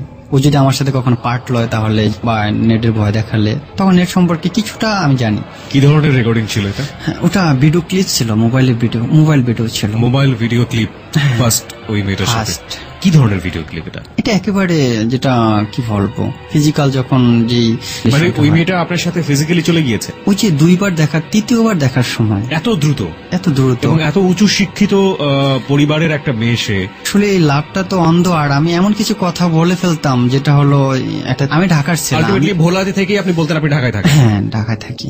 ওকে, মানে এটা ছিল আমার সাজানো নাটক, যেহেতু রং নাম্বারে গিয়ে চোখ আমি পড়েছি। ওর ঢাকার ছেলের প্রতি এক ধরনের দুর্বলতা ছিল। হ্যাঁ দুর্বলতা ছিল, বা আমিও দেখতে তেমন হয়তো আপনি লুকিং ভেরি স্মার্ট। আমরা একটা কথা প্রিয় শ্রোতা এখানে বলে রাখি, কথা শুনে জাজমেন্ট করা ইজ রিয়েলি ডিফিকাল্ট। ওকে ওর কথা শুনে মনে হতে পারে কেউ বলছে না এখানে যে টেক্সট করছেন, টু বি অনেস্ট আমি বলতে পারি কেউ আপনার কথা শুনে বলছে খ্যাত, but he is looking very smart. Okay, মানে কোথায় হলো এই রিলেশন? ভোলা একটা হোটেলে আর কি, আবাসিক হোটেলে। আপনি একটা ভিডিও ক্লিপ করেন মোবাইলে? না ওটা ও জানতো না। কিভাবে করেন? ওটা আমি ভিডিওটা ওপেনিং করে ওই খাটের উপরে রেখে দিচ্ছিলাম মোবাইলটা, তো একটু হালকা দেখা যায় না, তারপরে কিছুটা বোঝা যায়। তো এটাকে আমি আবার ওই এডিটিং দিয়ে, মানে এডিটিং করে আমার চেহারাটাকে, আমার ফেসটাকে আমি ওখান থেকে মুছে দিয়ে আরেকটা ফেস লাগিয়ে দিয়েছি। লাগিয়ে দেওয়ার পরে এটা আমি চাচ্ছিলাম যে ও যেহেতু এটা করার পরে আমি এখনো যাচ্ছি না, যে আমার তো টার্গেট পূর্ণ হয়ে গেছে, তাহলে এখানে তো আমার আর প্রয়োজন নেই। এবার আমি একটু ওকে ডিস্টার্ব করি। তখন ওর এক কাকা আছে, ওর কাকা বলতে ওই মানে ওদের বাসায় আর কি করে কাজ টাজ করে কাকাটাকে। তো ওর কাকার কাছে আমি একটা সিডি ক্যাসেট করে আমি পাঠিয়ে দিই। পাঠিয়ে দেওয়ার পরে ওই ক্যাসেটটা ও দেখে, ওর বাবার হাত পর্যন্ত বা ওর ফ্যামিলি পর্যন্ত পৌঁছে নেয়। ও ক্লিপটা দেখে ও আমাকে শুধু এটুকুই বলছে যে হৃদয় তুমি তো এই কাজটা ঠিক করো নাই, কেন আমার জীবনটাকে এভাবে নষ্ট করে দিলা? ওর তো কোনো অপরাধ ছিল না। না ওর তো অপরাধ ছিল না, ও আপনাকে সত্যি সত্যি লাভ করতো। হ্যাঁ ও তো আমাকে প্রতিটা মেয়ে সত্যি সত্যি লাভ করতো, মানে শারমিন, আখি এবং এই যে মেয়েটা, এই মেয়েটার নামটা আমরা বলবো না। প্রিয় শ্রোতা আমরা এখানে বলে রাখি, আমি বারবারই বলছি যে কারো ইমেজকে ক্ষুণ্ণ করাটা আমাদের একেবারেই উচিত না। ওকে ধরা আমাদের এখানে কোনোভাবেই উদ্দেশ্য নয়। ও স্বীকার করছে এবং আইনি সংস্থা নিজের জায়গা থেকে ট্রাই করে, নিজের জায়গা থেকে যদি চেষ্টা করে ওকে ধরে সাজা দিতে চায়, সেটা একেবারে আইনি সংস্থার ব্যাপার। সেই জায়গাটিতে আমাদের কোনো ধরনের নিরুৎসাহিত করার কোনো ব্যাপার নেই। আমরা আমাদের জেবিএসবির টার্গেট থেকে আজকে এমন একজনকে, অপরাধীকে, এমন একজন ভুল স্বীকার করা মানুষকে এখানে প্রেজেন্ট করছি যে তার নিজের জীবনের ভুল বুঝতে পেরেছে। আমরা শুধুমাত্র সত্যটাকে উপস্থাপন করতে চাই, ইন দ্যাট সেন্স যে সত্যটি শোনার পরে আপনার ভিতরে এরকম যে পশুত্ব বৃত্তিগুলো যদি জেগে থাকে, তাহলে আপনি শোনার পরই সেটা নিবৃত করুন। কারণ মানুষ এরকম ভুল করে এবং আপনি আপনার জায়গা থেকে এরকম ভুল যাতে না করেন, সেই জন্যই আজকে এই ঘটনাটি তুলে ধরা হচ্ছে। আমরা জানি অহরহ সেলফোনে এই কাজগুলো হয়, এগুলো নেটে বিভিন্নভাবে মানুষের ইমেজকে ক্ষুণ্ণ করবার জন্য। আমরা কিছুদিন আগে এরকম একজন শিক্ষককে পেয়েছি। অত্যন্ত লজ্জাকর বিষয় হলো সত্য যে আমরা পত্রিকাতে দেখেছি একজন শিক্ষক কতজন ছাত্রীর জীবন নষ্ট করার জন্য তিনি এই কাজটি করেছেন, তা কিছুদিন আগে ধরা হয়েছে। এবং এগুলো অহরহ হচ্ছে। সচেতনতার জায়গা থেকে জেবিএসবি আজকে এমন একজনকে এখানে হাজির করছে যে নিজে থেকে স্বীকার করছে যে আমি কত বড় বড় ভুল করেছি। ও যেটা বলছিল যে ভিডিওটা আমি করেছি, আমরা ঘটনার সামনের দিকে যেতে চাই। তারপরে মেয়েটা কি বললো? আমাকে ফোনে বললো যে তুমি কি এই কাজটাকে ঠিক করেছো, হয়তো তুমি একটা ক্যাসেট পাঠাইছো, হয়তো তোমার কাছে তো আরো আছে।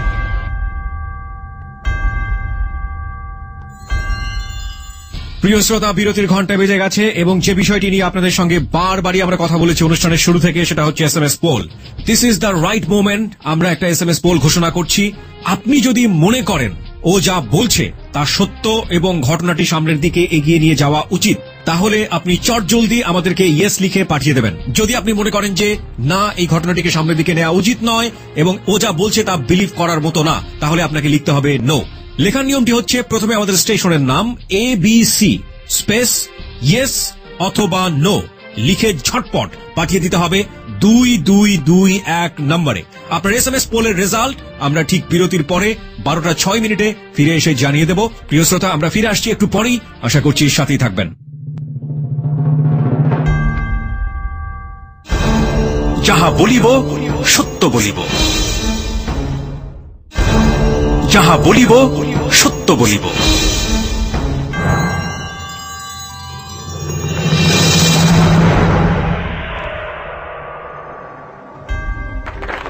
সংবাদের পর আরো একবার স্বাগত জানাচ্ছি প্রিয় শ্রোতা, যাহা বলিব সত্য বলিবতে। আপনি শুনছেন আপনার প্রিয় স্টেশন ABC রেডিও FM 89.2। 12:06 হচ্ছে সময় এবং SMS পোলের রেজাল্ট আমরা শুরুতেই জেনে নেব কম্পিউটারের কাছ থেকে।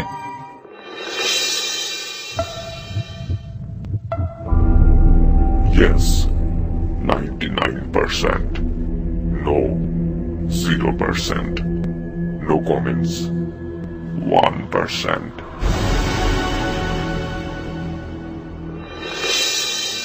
কম্পিউটার বলছে 99% ইয়েস এবং 1% হচ্ছে নো। 99% হচ্ছে ইয়েস, 1% হচ্ছে নো।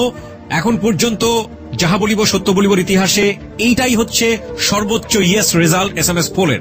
আমরা সামনের দিকে যেতে চাই, আরো বেশ কয়েকটি SMS পোল রয়েছে। আপনারা বিভিন্ন সময় বিভিন্ন রকম ধাক্কার মুখোমুখি হবেন আজকের এই অপ্রিয় সত্যতে, এবং আশা করছি SMS পোলের মাধ্যমে আপনি আপনাদের মতামত জানিয়ে দেবেন। প্রিয় শ্রোতা, আজকে এক্সপার্ট প্যানেল থেকে আমাদের সঙ্গে রয়েছেন জাতীয় মানসিক স্বাস্থ্য ইনস্টিটিউটের associate professor doctor Tajul Islam, যিনি পুরো অনুষ্ঠানটি শুনছেন এবং শেষে গিয়ে তিনি তার মূল্যবান মতামত জানাবেন। আমরা আবারও ফিরতে চাই হৃদয় আপনার কাছে।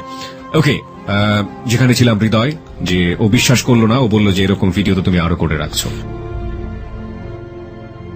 হ্যাঁ, ও বললো যে তুমি তো আরো তোমার কাছে ক্যাসেট আছে, তুমি তাও ঠিক আছে, তুমি যে কাজটা করেছো হয়তো আমি তোমার জীবন থেকে সরে যাওয়ার জন্য, তো ঠিক আছে তোমার জীবন থেকে নয় আমি পৃথিবী থেকে সরে যাচ্ছি। এটা আমাকে হয়তো 11:30 বাজছে, তখন আমাকে বলল। 11:30 মানে কখন? 11:30 রাত 11:30। হ্যাঁ, তারপরে আমাকে বললো ঠিক আছে আমি পৃথিবী থেকে বিদায় নিয়ে যাব, হয়তো তোমাকে তো হয়তো কেউ চেনে না, জানেও না, শুনে না, তোমার কোনো ক্ষতিও হবে না। তো এই কথা বলার পরে আমি বলছি যে কি পাগলের মতো কথা বলছো। আমি পাগল না তুমি পাগল, তুমি এই ভিডিওটা কেন পাঠাইলা, আমি তো দেখেছি নিজেই। তখন আমাকে বললো যে ঠিক আছে হৃদয়, তোমার সাথে আর কখনো কথা বলবে না। হ্যাঁ, তো ঠিক আছে। এই কথা শোনার পরে আমি আর বেশি আমার ছিল না যে আমি আবার রিপিট কল দিই, যে তোর মন খারাপ। তো আমি ভাবছি যে হয়তো এটা বলে পরে আবার কথা হবে। পরে সে যে কথা বন্ধ হয়েছে আদৌ পর্যন্ত বন্ধ, আদৌ আমার সাথে আর কারোর সাথে কথা হয় না। পরে আমি ব্যাপারটা জানতে পেরেছি যে তোমার পাশেই ছিল। রাতে ও যে ঘুমায়েছিল ওই ঘুমের ঘরে ও মানে পৃথিবী থেকে আর কি বিদায় নিয়েছে, এবং কি করেছে এটা ওই জানে। তার মানে ওই সময়টাতে ও মারা যায়। হ্যাঁ, ও রাতে মারা যায়। এবং এই মারা যাওয়ার পেছনে এই ঘটনাটি কারণ ছিল আপনার জানা মতে? আমার মনে হয় যেন এটাই কারণ ছিল। ওকে, এবং যেহেতু আপনাকে সে বলেছিল যে পৃথিবীর কেউ আর আমাকে দেখবে না, হ্যাঁ, ওর ফ্যামিলি কি জানে?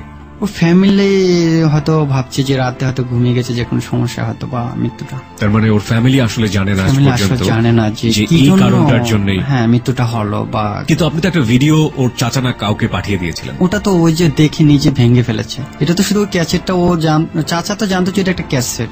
ও, এবং দেখে ভেঙে ফেলার পরে আপনাকে বলেছে তোমার কাছে তো আরো আছে, যে আমি তো এটা ভেঙে ফেলেছি, তোমার কাছে তো আরো আছে, এটা তো তুমি হয়তো ভাঙো না, বা আমারটা আমি ভেঙে ফেলেছি। ঠিক আছে, তুমি যেটা চাইছো আমি তোমারটাই করব, বা তোমার সাথে আমার সাথে এটাই শেষ কথা। এভাবে তার সাথেও চলে গেল। আমি এখন আবার একাকী হয়ে গেলাম। আমি তখন আবার আরেকটা নাম্বার, সে মেয়েটা ছিল শিমু নামে।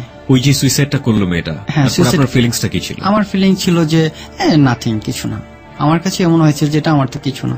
মানুষ বর্বর হলে কতটা বর্বর হতে পারে প্রিয় শ্রোতা, এবং একই সাথে বারবারই বলতে চাই এই মানুষই কতটা সফট হতে পারে। ওকে, তারপর শিমু নামের একটা মেয়ের সাথে আমি করি। এটা হলো 2009। 8 তো পার হয়ে গেল ওর সাথেই। তো 9 সালে শিমু না, এরকম আরো শিমু আছে, মানে একই সাথে মানে আরো 2টা শিমু, মানে 3টা শিমুর সাথে আমি এখন 3জন শিমুর সাথে আপনি 3জন শিমুর সাথে কথা বলতেছি। আমার টার্গেট তো একটাই, আমি ওদের সাথে এভাবেই মানে ফিজিক্যাল রিলেশন করে ওদের সাথে যে কোনো কজ দেখিয়ে, যেমন প্রথম যে সেমুটা ছিল ওই সেমুর সাথে আমি কজটা দিয়েছি। আমার এক বড় ভাইকে বলেছি যে আপনি একটু কথা বলবেন, ও আসলে একটু দাঁড়ায় রাখিয়া কথা বললেন। তা আমি বলছি যে তুমি বড় ভাইয়ের সাথে কথা বলো না, আগেই বলে রেখেছি। তো আমি যেহেতু দেখেছি বড় ভাইয়ের সাথে কথা বলছে, তো সেহেতু এটা ওর অন্যায়। এটা বলে ঠিক আছে তুমি আমার কথা শোনো না, তাহলে তোমার সাথে আমার লাভ রাখার কোনো প্রয়োজন নেই। এই কথা বলে ওর সাথে লাভটা বাদ দিলাম ফিজিক্যাল রিলেশন শেষ হওয়ার পরে। তারপর ওই দুইটা সেমু একইভাবে আমার জীবনে সেবার রিলেশন যেটাকে বলে ফিজিক্যাল রিলেশন, এটা শেষ হয়। শেষ করার পরে 2010-9 সাল এভাবে আমি ওই 3 জন দিয়ে কাটিয়েছিলাম। এই দিক দিয়ে তো আমার লেখাপড়া শেষে, আমি আর লেখাপড়া করছি না এখন, ওই যে টিউশনই করি আর এভাবে ভবঘুরের মতো ঘুরছি। তো হঠাৎ করে ঢাকায় আসি। ঢাকা আসার পরে বাস্তোয়ারা থাকি। তো বাস্তোয়ারা থাকি বলতে আমার একটা বন্ধুর কাছে আসছি। ওই বন্ধুটা ওখানে থাকতো, ওই যে লোকটার কাছে ছিল ওই লোকটা ছিল আপনার জুয়াখোর, মদখোর। তো আমি আবার মদ খেতাম না বা এগুলা দেখতে পারতাম না, সিগারেট এগুলা আমি লাইক করতাম না। তো ওই বন্ধুটা বলতো যে যদি এদিকে থাকতে চাস তাহলে তোর মদ খাইতে হবে, আমাদের সাথে আড্ডা দিতে হবে, তোর বাসার চিন্তা আমরা করবো না, টাকা পয়সা। তো বিশাল বড় লোক ছিল। তখন আমি থাকি 2 দিন থাকি। 2 দিন থাকার পরে আমি এখান থেকে চলে যাই, বাস্তোয়ারা থেকে চলে যাই সালনা। তো এই সালনা যাওয়ার পরে ওখানে থাকি আমার দুঃসম্পর্কীয় এক মামার কাছে। তো এই থাইকা ওখানে একটা দোকান নেই আমি, মানে ওই যে আমি ডিপ্লোমা করেছিলাম তখন মোবাইল অ্যান্ড কম্পিউটার মানে হার্ডওয়্যার এবং সফটওয়্যারের কাজ শিখছিলাম। তো ওখানে একটা দোকান নেই, ওখানে আমি দোকানটা নিয়ে করতেছি। তো আমি থাকতাম 4 তলায়, একটা মহিলা থাকতো আর কি 2 তলায়। তো আমি কাজ করতাম। তো আমারে বললো যে আমার টিভিটা কি হয়েছে আমাকে একটু দেখে যান আমাদের রুমে। তাই আমি 2-3 দিনই গেছি। তারপর কিছু হইলেই এখন আমাকে বলে, ওই 2 তলার মহিলাটা আমাকে বলে যে হৃদয় ভাই আমার একটু রুমে আসেন। তো ওই মহিলাটার হাজবেন্ড ছিল না, মহিলাটার বয়স ছিল তখন ছিল 33 হবে, একটা বাবু ছিল। আর ওই মহিলাটার হাজবেন্ড তাকে ডিভোর্স দিয়েছিল 8 বছর আগে। ডিভোর্স দিয়েছিল। মহিলাটা কি করতো? মহিলাটা জব করতো। কিসে জব করতো? গার্মেন্টসে কাজ করতো। ওকে। তখন আমি ওই কাজটা করে দেই। করে দেওয়ার পরে এখন কিছু হলেই আমাকে ডাকে, আমি যাই।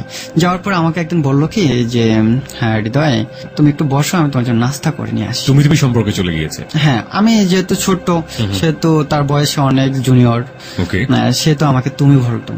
তখন আমি বসে বসে দেখলাম যে এটা হয়তো তারই চালাকি, হয়তো ওই যে রিমোটের যে সেন্স লাইটটা ওটা ছিল ভাঙা, কাজ করতেছে না। পরে বললাম, আমি ডাকতাম আপা, পরে বললাম যে আপা আপনার তো সেন্স লাইটটা কাজ করতেছে না, এটা রিমোটটা খারাপ, রিমোটটা চেঞ্জ করো। পরে বললো যে হৃদয় ঠিক আছে তোমাকে বসো, আমি একটু আসতেছি। কিছুক্ষণ পরে সে এসে আমাকে জড়িয়ে ধরে বললো কি যে হৃদয় আমি তোমাকে বিয়ে করব, তুমি আমাকে বিয়ে করতেই হবে। আমি বলছি আপা আপনারা কি বলেন? আমি তখনও এত সিরিয়াসলি নিইনি যে আমার এটা পাপের ফসল বা আমার পাপের বুঝে আমি এত পাপ করে ফেলেছি, হয়তো সেই পাপের প্রায়শ্চিত্ত আমার দিতে হচ্ছে। তখন আমি বুঝি নাই। তখন কিছুক্ষণ পরে প্রায় 2-3 মিনিট পরে তখন আমি হালকাভাবে নিচ্ছি যে আমার সাথে হয়তো দুষ্টামি করে, আমি আপুটাকে সে হিসেবে হয়তো বা দুষ্টামি করে। তো এই 2-3 জন ছেলে এসে বললো কি হৃদয় তোমার থেকে কাজটা করা ঠিক হয়নি, তুমি তার সাথে এরকম করো বা লাভ স্টোরি করো, এটা তো ঠিক না। তবে ওই পাড়ার কিছু ছেলে পেলে আছে যে এরকম কজ বা এরকম কোন দেখিয়ে টাকা পয়সা নেওয়ার এরকম সিস্টেম আছে। তো এই আমাকে আটকে রাখলো কতক্ষণ, যে তুমি যাইতে পারবে না, রুমটা আটকে রাখছে। এখন আপুরে বলতেছি যে আপু হ্যাঁ এই কাজটা কি আপনার করা ঠিক হইতেছে? বা ঠিক না, আমি তোমাকে বিয়ে করবো, তুমি আমাকে বিয়ে করবে, এটাই হলো আমার কথা একটাই। তখন সিদ্ধান্ত নিলাম। ওরা বলতেছে যে তুমি হয়তো 50,000 টাকা দিবা, না হলে তাকে বিয়ে করবা। আমি তখন ভাবছি, তা আমার অনেক লোকজন ছিল, আমি কথাটা বলি নাই, কাউকে বলি নাই, নিজেই সিদ্ধান্ত নিলাম যে এখানে যদি বাঁচতে হয়, ব্যবসা যদি টিকে রাখতে, তাহলে আমার এখানে টাকা দিতে হবে অথবা তাকে বিয়ে করতে হবে। তারপর আমি একটু ভেবে বললাম যে ঠিক আছে আমি বিয়ে করব। আপনি রাজি হয়ে গেলেন বিয়ে করার জন্য? আমি তখন তাৎক্ষণিক রাজি হয়ে গেলাম, কারণ আমার তো বাঁচতে হবে। টু বি অনেস্ট, এর আগে তার সাথে আপনার কোনো অনৈতিক সম্পর্ক ছিল? একদমই ছিল না। তাই যেভাবে আমাকে ডাকতো, তো ডাকার পরে তো ওই সমস্যায় পড়ে গেলাম। তখন আমি সিদ্ধান্ত নিয়ে ফেললাম যে হ্যাঁ আমি বিয়ে করব, তবে বিয়েটা আজকে করবো না, 2 দিন পরে করবো। তা এখানে হবে না, ঢাকায় হবে। তখন সে ওটাতে রাজি হলো, আমার কথা সম্বন্ধে রাজি হলো। আমি কিন্তু পারতাম সেখান থেকে চলে আসতে, কিন্তু আমি আসিনি। আমি তাকে বললাম, তা 2 দিন পার হয়ে যাওয়ার পরে বললো কি করেছে, আপনাকে ওখানেই থাকতে বলেছে? না না, 2 দিন আমি আমার গতিমতো চলতেছি। ওরা আমাকে এটুকু বলছে যে ঠিক আছে তুমি যদি 2 দিনের মধ্যে যাওয়ার চেষ্টা করো তাহলে যাইতে পারো, সমস্যা নাই, কিন্তু তোমার বিজনেস আর খোলা যাবে না এখানে, বা তোমাকে পাইলে অনেক একটা হুমকি। তো এইভাবে আমি বললাম যে ঠিক আছে আমি আপনাকে বিয়ে করব। তখনও আপনি বলি যে আমি আপনাকে বিয়ে করব, ঠিক আছে চলেন ঢাকায়। তখন আমি তাকে নিয়ে আসি 10 সালের 21শে ফেব্রুয়ারি। সেদিন আসি ঢাকায়। তো আমার দূর সম্পর্কীয় একটা নানা আছে মগবাজার। তো ওখানে এসে নানাকে বললাম যে নানা এটা এই ঘটনা।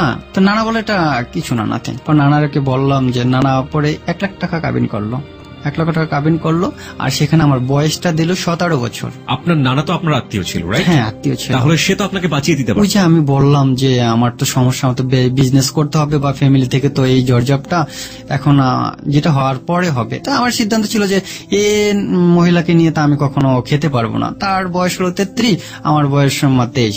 তো এই বললো, ওকে দেখাইলো যে 1 লাখ টাকা কাবিন করছে। তো ওখানে আমার নানা আব্বার ওই যে একটা ফর্ম, ওখানে আমার 17 বছর বয়স দিছে, মানে এটা ওকে দেওয়ার জন্য, আমাকে নয়। তো নানা ওখানে ওরে ওই ফর্মটা পূরণ করে দেখাচ্ছে যে অরিজিনাল কাবিন হচ্ছে, হ্যাঁ 1 লক্ষ টাকা কাবিন। তো যাই হোক বিয়ে করে চলে গেলাম। তো 2 দিন ওর সাথে থাকলাম, ঠিকই মানুষকে দেখালাম যে না আমি বিয়ে করছি। 2 দিন পরে ওকে বললাম যে ঠিক আছে তাহলে তখন আপনি থেকে তুমি হয়ে গেছে, যেহেতু আমি বিবাহ করেছি। আপনার ফ্যামিলি জানতো? হ্যাঁ, না ফ্যামিলি জানতো না। ফ্যামিলি এখন জানে, তখন জানতো না। তখন ফ্যামিলি জানতো না, শুধু জানতো ওই দূর সম্পর্কে আমার নানাটা। ওকে। তো নানাকে বললাম, তো নানা বলে যে ওকে তো বাড়িতে পাঠায় দে। তো আমি ওকে বললাম যে ঠিক আছে তুমি বাড়িতে চলে যাও, যেহেতু বিয়ে হয়ে গেল এখন বাড়িতে চলে যাও। আমি এখানে কিছুদিন থাকি, মানুষজনকে খুব খারাপ ভাবে যে আমি মনে হয় তোমার সাথে কিছু করে মনে হয় বিয়ে শাদী হয়ে গেছে বা এরকম কিছু। তো তুমি বাড়িতে চলে যাও। ও বাড়িতে চলে গেল 3 মাস। একটানা বাড়িতে গিয়ে 3 মাস ছিল, আমিও ওদের বাড়িতে গেছি 3 মাসের মধ্যে একদিন থেকে আমি চলে আসলাম। চলে আসার পরে ও আসলো, তখন এসে আমি এখন আর ওকে পাত্তা দিই না। আসার পরে আমি আর পাত্তা দিচ্ছি না। পাত্তা না দেওয়ার পরে ওই যে যারা আমাকে বিয়ে করে দিল পাড়ার, তারা বলতেছিল যে তুমি পাত্তা দাও না। আমি কি ওর সাথে বিয়ে হয় না? ওর সাথে তো আমার বিয়ে হয় নাই। বিয়ে হবে কি, আমার বিয়ের বয়স হচ্ছে। তো ওই যে ওই কাবিন নামা তো লেখা আছে যে 17 বছর বয়স আমার। তো এটা সবাইকে দেখি আর মানে কোনো গ্রাহ্য হয় নাই। তো এই কোনো কাজও করতে পারেন না আমাকে দিয়ে। আমাকে পরে নানা নানার কাছে গেছে যে নানা এটা এসে পরে নানা 20,000 টাকা দিয়ে এটাকে সলভ করে দিছে। আমি একটু আপনার কাছে এবার আসতে চাই। সেটা হলো যে দেখুন, যেই 20,000 টাকা দিয়ে তো আপনার নানা এটা ম্যানেজ করলো, সেই 20,000 টাকা আগে খরচ করেও তো বিয়েটা ঠিকিয়ে দেওয়া যেত। সেটা কেন করেনি? সেটা আর বিজনেসের প্রবলেম গুলো তো আপনার এখনো করতে পারে, বিজনেসের প্রবলেম সেই ছিল। হ্যাঁ, সে এখন করার চিন্তা ভাবনা করছিল, কিন্তু এখন আর পারেনি। তাহলে বিয়েটা কেন দরকার ছিল? বিয়েটা না করেই তো প্রবলেমটা ফেস বিয়েটা এটা তো তখন নানাই একা, মানে নানা একা এটা সলভ করছে। কিন্তু যখন তাকে 20,000 টাকা দিয়ে দেয় তখন তো আমার সবাই জেনে যায়। ওই 3 মাস পরে সবাই জানতে পারে। নানার কাছে যাওয়ার পরে বলে যে ঠিক আছে ও তো ছোট মানুষ, ও তো তুমি কিছু করতে পারবে না, সেহেতু তুমি যা পাও এটা নিয়ে তুমি থাকো। ওই 20,000 টাকা ওই মহিলাটাকে দিয়ে দেয়। 20,000 টাকা দিয়ে দেয়। 20,000 টাকা মহিলা পেয়েছে কিনা তা জানি না, তবে ওই যে যারা মানে আমাকে আটকে বিয়ে পড়াইছিল বা আমাকে হুমকি দিয়ে বা যেভাবে হোক তাদের হাতে দেওয়া হয়েছে, তারা দিচ্ছে কিনা তা আদৌ জানি না। তবে মহিলা আমার পরে অনেক সমস্যা করতে যাচ্ছিল, তো আমার প্রভাব থাকার কারণে আমাকে বিজনেসটা বন্ধ করতে পারে না, বা আমি এখনো চলছি। যাই হোক, সেটা তো আমি আমার ইচ্ছাতে হয় না, অনিচ্ছাতে হয়ে গেছে। তখন আমার দোকানের সামনে ভার্সিটির স্টুডেন্টরা আসতো ইমেল করার জন্য বা ফটোকপি করার জন্য বা মোবাইল সার্ভিসিং করার জন্য। এভাবে একে একে আমি শুরু করলাম। প্রথম যে মেয়েটা আসে সে মেয়েটা মানে একদিন মোবাইল বন্ধ হয়ে যায়। তো বন্ধ হয়ে যাওয়ার পরে মোবাইলটা রাইখা যায়। তো রাইখা যাওয়ার পরে আমি বললাম যে ঠিক আছে আপনি আমাকে ফোন দেন, ফোন দেওয়ার পরে আপনি এসে নিয়ে যান। মানে আপনার কাস্টমার? হ্যাঁ, আমার কাস্টমার।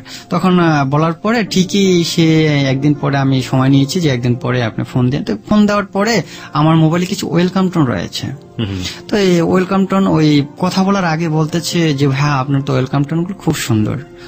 তো এভাবে সে যে আমার প্রতি দুর্বল এটা আমি তখনো ভাবিনি, যে সে একটা ভার্সিটি, আমি একটা দোকানদার, এটা ছিল আমার পরিচয়। তো সে বললো আমাকে যে খুব ভালো ভাইয়া আপনার কণ্ঠ ভয়েস বা এইভাবে বলতেছিল, আমার প্রশংসা করতে লাগছিল। তখন আমি বললাম যে ঠিক আছে আপনার প্রশংসা করতে হবে না, আপনার মোবাইলটা ঠিক আছে, আপনি এসে নিয়ে যান। নিয়ে যাওয়ার সময় বললো কি যে মাঝে মধ্যে আপনাকে কল দেবো, আপনি কি ডিস্টার্ব মনে করবেন? তখন আমি আর এটাকে কিছু বললাম না।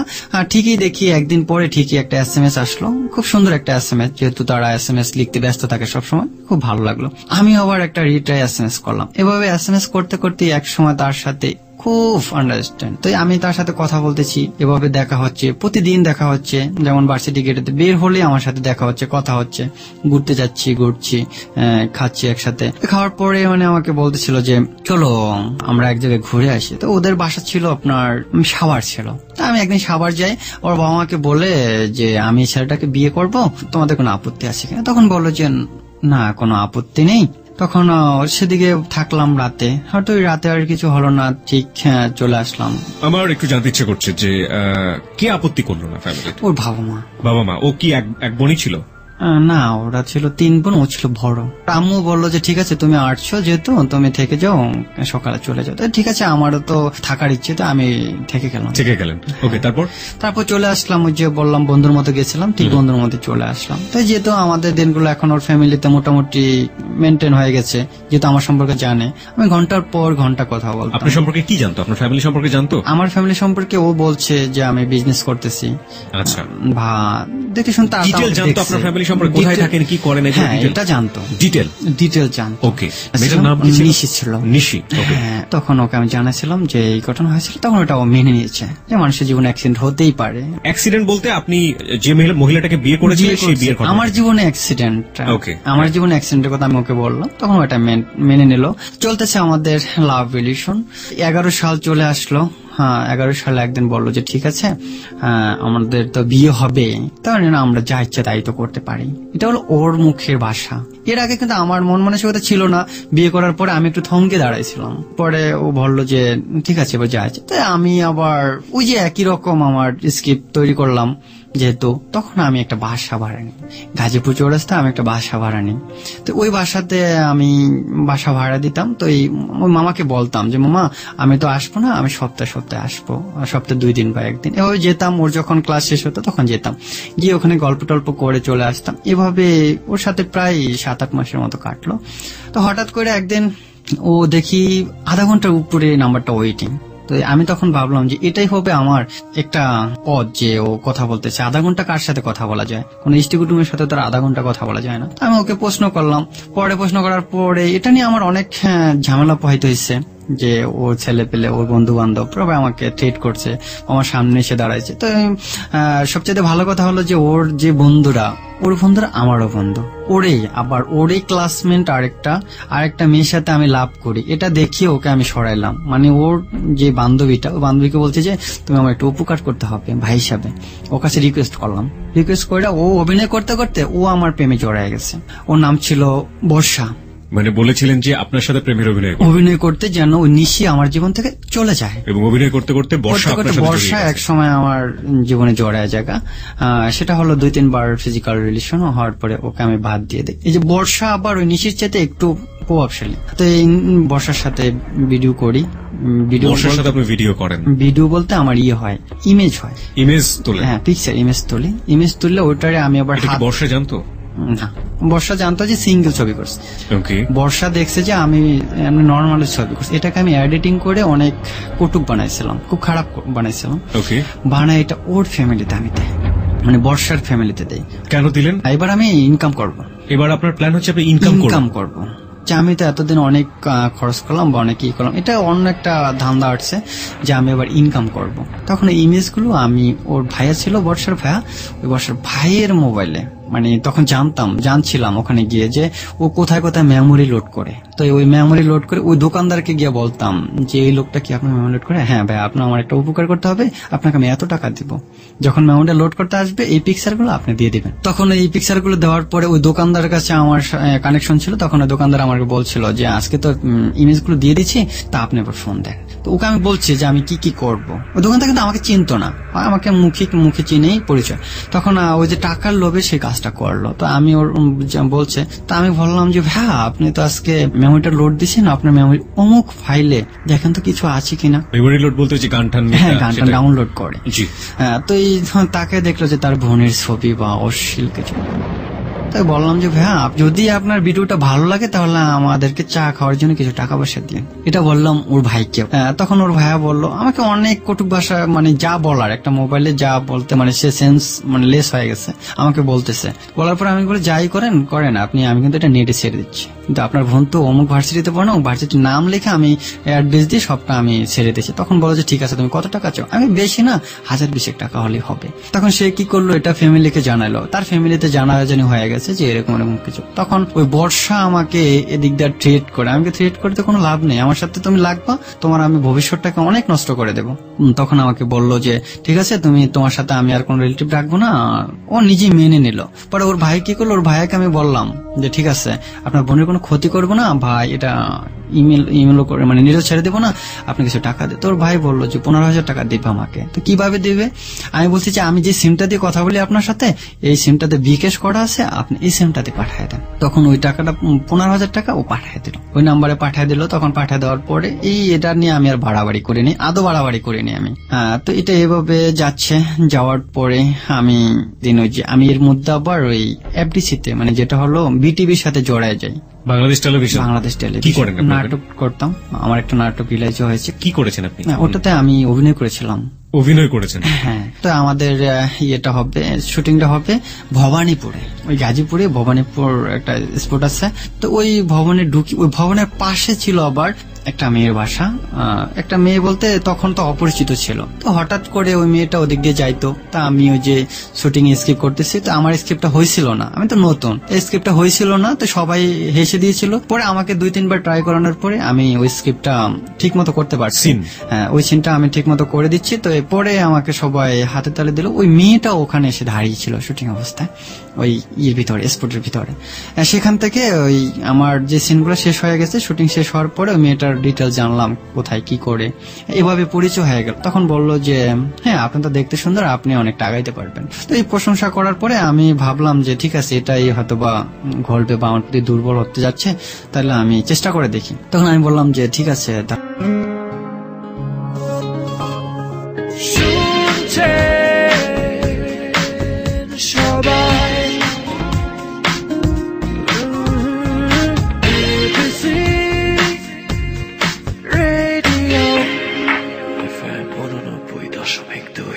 This track was downloaded from FusionBD.com.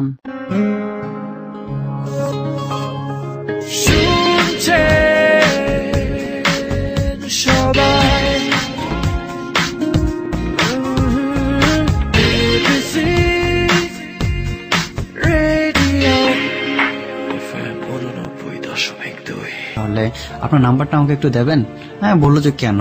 আমি বললাম যে নাম্বার রাখতে পারি না পরিচিত হিসাবে। সেখান থেকে নাম্বার নিয়ে কথা বলা শুরু করি। এক সময় কথা বলতে বলতে অনেক পার হয়ে যায়, অনেক কিছু ঘটে যায়, অনেক কিছু হয়ে যায়, অনেক সিন, অনেক ছবি, অনেক কিছু হয়। তো অনেক সিন মানে ভিডিও ক্লিপস, ইমেজ, এগুলো আপনি করেন? এটা জানতো? পিকচার গুলো জানতো, জেনে শুনে রাজি হয়েছিল? বলতো ওই যে দূর থেকে করতেছে ভালো পিকচার, যেটা তো কিছু করবো না। ও আমাকে অন্ধবিশ্বাস করতো আর কি, যেটা বলা যায়। ভালোবাসা তো অন্ধের মতো বিশ্বাস করতো। না, আমার তো ভালোবাসা অন্ধের মতো ছিল, আমার তো প্রতারিত ভালোবাসা। তো যেটা হলো, ওকে আমি ওই পিকচার গুলো করেছিলাম, আমার একটা ক্লোজ ফ্রেন্ড নিয়ে গেছিলাম, আমার ডিজিটাল ক্যামেরা দিয়ে আমি বলছি যে তুই পিকচার গুলো কর। মানে আপনি ও সহ? হ্যাঁ, আমি যা যা করার তা আমি করেছি, ও পিকচার গুলো করেছে। আর ভিডিও ক্লিপস করেছিলাম, ওটা হলো ল্যাপটপ ওয়েব ক্যামেরা চালু দিয়ে আমি মিনিমাইজ করে আর কি ভিডিওগুলো করেছিলাম। এই করতে করতে এক সময় অনেক কিছু ঘটে যায়। ঘটে যাওয়ার পরে আমি তো এখন আবার সে আমার নেশা ধরছে যে এটা তো আমার হবে না, আমি তো ওকে তার বিয়ে করবো না, তাহলে ওকে রেখে কি লাভ। তাহলে এবার আমি পথ খুঁজতেছি, আমি কোনো পথ খুঁজে পাচ্ছি না। হঠাৎ করে আমি একদিন আমার সিমটা অফ করে দিলাম। আমার নিজে যে সিমটা দিয়ে কথা বলতাম, আমি রানিং সিম দিয়ে কথা বলতাম না, যখনই মেয়েদের সাথে কথা বলতাম নতুন সিম নিয়ে আমি কথা বলতাম। কথা বলার পরে ওই সিমটা আমি অফ করে দেই। 4 দিন না 5 দিন পরে আমি সিমটা ওপেন করি, অনেক SMS পাই। SMS পাওয়ার পরে ও আমার ফোন দেয়। ফোনটা খোলার মানে আধা ঘন্টা পরে আমাকে কল দিছে। দেওয়ার পরে আমাকে খুব খারাপ ভাষায় গালিগালাজ করছে। ওটাই ছিল উদ্দেশ্য, যে একটা তো ক্লু আমাকে পেতেই হবে। একটা ক্লু পেলেই আমি ওর কাছ থেকে। হ্যাঁ, ও আমাকে গালিগালাজ করলো, আমি একটা পয়েন্ট পেয়ে গেলাম। ওই পয়েন্ট দেখালাম যে ঠিক আছে, আমি খারাপ, আমার সাথে তো বেশি খারাপ তুমি আমাকে কেন বকা দিলা?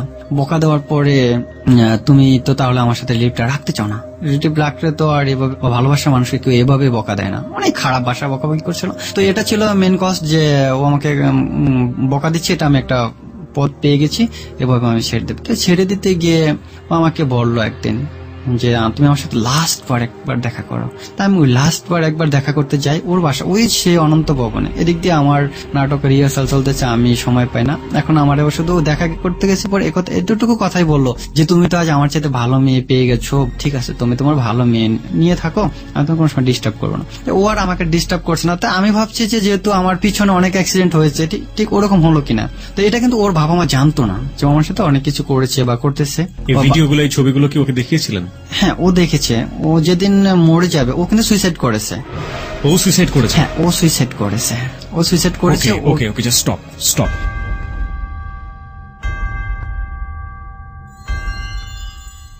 বিরতির ঘন্টা বেঁচে গেছে প্রিয় শ্রোতা। আমরা 4 মিনিটের একটা বিজ্ঞাপন বিরতি নিয়ে ঝটপট ফিরে আসতে চাই আবারও যাহা বলিব সত্য বলিবতে। আপনারা শুনছেন এবিসি রেডিও FM 90.2। আর জি কেপিয়া রয়েছে আপনার সঙ্গে এবং হৃদয় রয়েছে আজকে জীবনের অপ্রিয় সত্যগুলো নিয়ে। আমরা ফিরে আসতে চাই এবং পুরো ঘটনাটি উদ্ধার করতে চাই। আপনি চাইলে চলে আসতে পারেন আমাদের ফেসবুকে ওকে দেখার জন্য। আমাদের ফেসবুকের ঠিকানা facebook.com/ABC Radio FM 89.2। হৃদয়ের চাইতেও অনেক ভয়াবহ ঘটনা এই সমাজের মানুষরা করে থাকেন, সচেতন হয়ে যাবেন। যা বলিব সত্য বলিবতে আজকে হৃদয় কনফেস করছে। হৃদয়ের একটি ছবি আমরা আমাদের ফেসবুকে দিয়ে দিয়েছি, আপনারা চাইলে আসতে পারেন আমাদের ফেসবুকে। আমাদের ফেসবুকের ঠিকানা www.facebook.com/ABC Radio FM 89.2। আমি আবারও বলছি www.facebook.com/ABC Radio FM 89.2। ওখানে যাবেন, যাওয়ার পরে আপনি লাইক দেবেন। লাইক দেবার সঙ্গে সঙ্গে আপনি আমাদের যাহা বলিব সত্য বলিবর মেম্বার হয়ে যাবেন। তারপরে ভিডিওগুলো তো আমার কাছে রেখে দিয়েছি, ইমেজগুলো আমার কাছে রেখে দিয়েছি। ও আমাকে বললো যে ঠিক আছে তুমি তোমার মতো থাকতে থাকো, আমি আমার মতো বাঁচতে থাকি। তা আমি ওর মতো বাঁচতে দেইনি, আমি ঠিক আমার মতো বেঁচে আছি, ওকে আমি বাঁচতে দেইনি। তো একদিন বললাম ঠিক আছে, মানে আমার শুটিং শেষ নাটকের, তো এই আমাকে আবার নাটকের যে ভাই আমাকে অফার করছিল যে একটু অভিনয় নেওয়ার জন্য। আমার যে দেখছি ভালো, আমাকে প্রপোজ করার পরে আমি আর যাইনি। আমি বলছি ভাইয়া আমি মিডিয়াতে কাজ করবো না বলছি। পরে বললো যে একটু আসো। তো ওখানে যাই। ওখানে যাওয়ার পরে আমার ওখানে আমি একটা মেয়ের সাথে পরিচয়। ওখানে আবার ভিতরে ও আমার ওয়াইফ ছিল, মানে ওয়াইফ এড়িয়ে নিয়েছিল যে ও ভালো থাক। আপনি অভিনয় করেছিলেন? হ্যাঁ, অভিনয় করেছিলাম। প্রিয় শ্রোতা, আমরা কিছু শব্দ এখানে মিউট করছি, নাটকের নামগুলো, নাটকের ক্যারেক্টারগুলো মিউট করছি। এই কারণে করছি যে ওকে আপনারা চিনে ফেলবেন, দেখলে ওকে আপনারা চিনে ফেলবেন। আমরা চাই না ওর ব্যক্তিগতভাবে কোনো ক্ষতি হোক। আজকে ও বলছে বলেই আপনি জানতে পারছেন, ও যদি না বলতো তাহলে আপনি চিনতেও পারতেন, খুঁজেও পেতেন না, চিনতে পাবে। সুতরাং আমরা এই কারণেই নাটকের নামগুলো প্লাস ও যে ক্যারেক্টারের নামগুলো বলছে যাদের সংস্পর্শে গেছে সেই সব নামগুলো আমরা এখানে মিউট করে দিচ্ছি। ওকে চেনানো আমাদের উদ্দেশ্য নয়।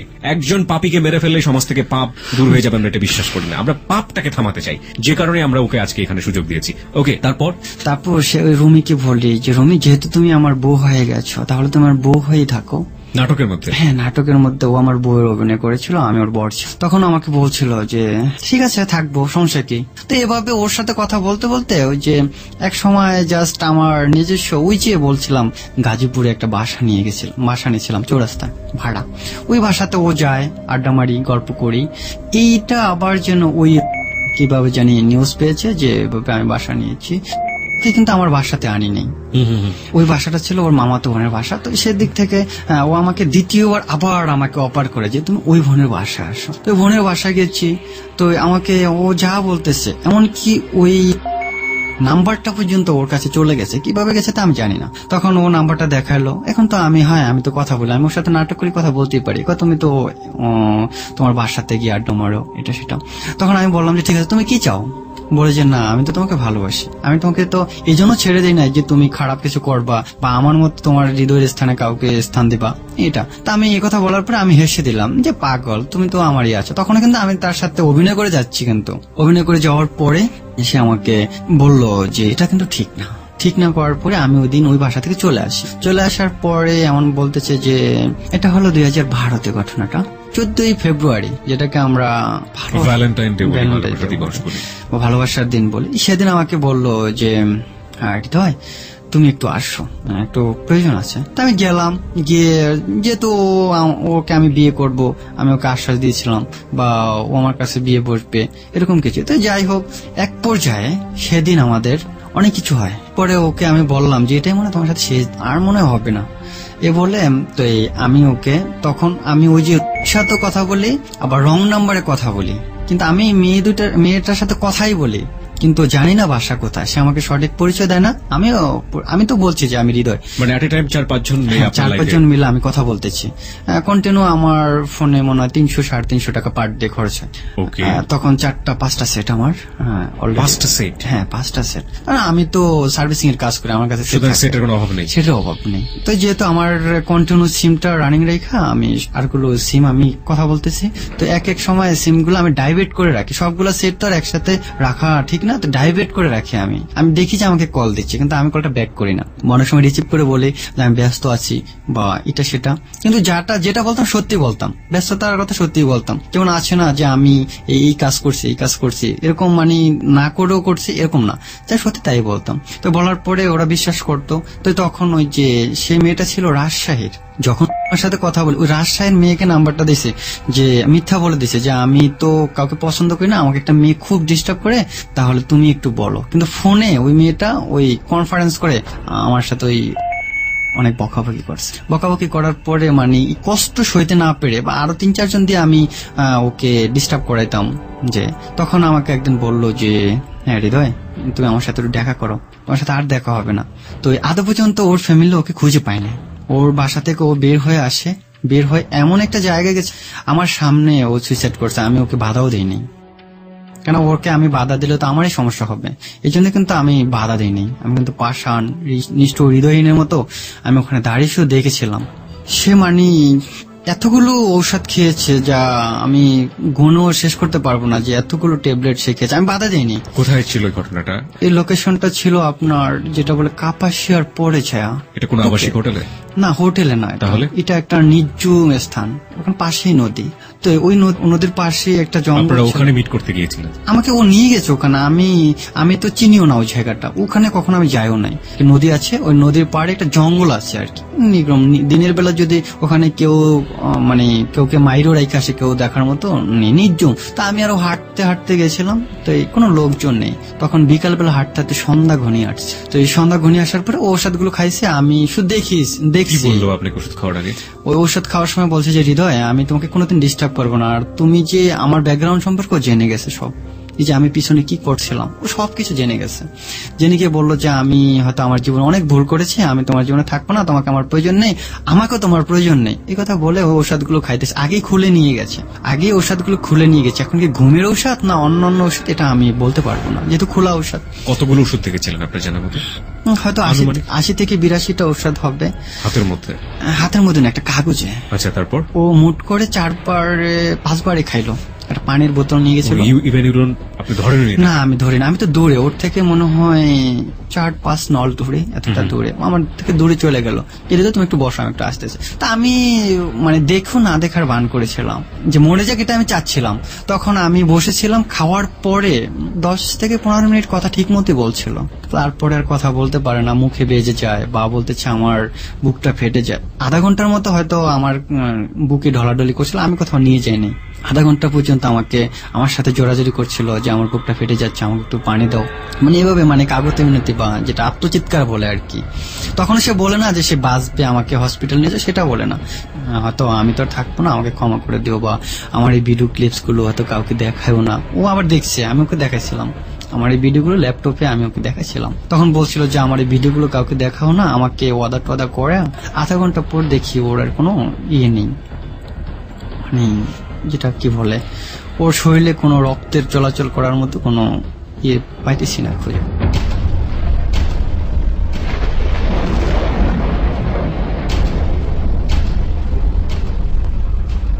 কোন 1 ঘন্টার পরে দেখি যে ও আর এই পৃথিবীতে নেই।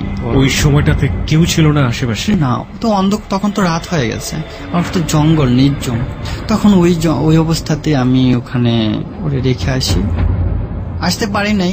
আমি যদিও একদিন পরে আসছি ওখান থেকে, আশেপাশে থাকছিলাম, আমি আসতে পারিনি। মানে আমি তো ওই মৃত্যু, এর আগে যে মৃত্যুটা ঘটেছে ওটা তো আমি দেখি নাই বলতে তখন আমার এত খারাপ লাগে নাই, কিন্তু এটা তো আমার হাতের উপরে সে সুইসাইড করছে, সে তো আমার খুব খারাপ লাগছে। আমি ভেঙে পড়ছিলাম, মানে আমার যে ওই যে হার্টের প্রবলেম, এর মধ্যে বাড়তো কমতো, কিন্তু তখন আরো বেড়ে গেল। মানে আমি এখন চলাচল করার মতো আমার কোনো অ্যাবিলিটি নেই। তখন আমি ওখানে একটা ওই টুকের বাজারে একটা হোটেল ছিল, তখন আমি শুয়েছিলাম। পরের দিন সকালবেলা আমাকে মানে লোকজন কানাঘুষা করতেছে যে এমন একটা মেয়ে এখানে মরে আছে, কোনো আঘাত নেই, কিছু নেই, ওই শুধু লালা জ্বরছে মুখে। আমি আর সেখানে যাইনি, সেখানে গেলে হয়তো ভেঙে পড়তে পারি, আমি সেখান থেকে চলে আসলাম। ওকে, মাই পার্সোনাল ওপিনিয়ন যে I can't bear this story. আমি আপনার স্টোরি আমি নিতে পারছি না, because as a human being হিসেবে it should not be tolerable, এটা সহ্য করার মতো না। আমি পার্সোনালি সরি। আমি একটু এসএমএস বলে যেতে চাই যে প্রিয় শ্রোতা, আপনারা চান কিনা এই স্টোরিটা কন্টিনিউ করতে? আমরা হাতে এখনো 1 ঘন্টা সময় আছে। দিস ইজ রিয়েলি ইনটলারেবল এবং অপ্রিয় সত্য হতে পারে, কিন্তু এত ভয়াবহ অপ্রিয় সত্য, এটা মানুষ হিসেবে মানা আমার জন্য ব্যক্তিগতভাবে আমি একেবারে অসম্ভব। আমি জানি না আরো সামনে 1 ঘন্টা সময় আছে, আরো কি কি অপেক্ষা করছে।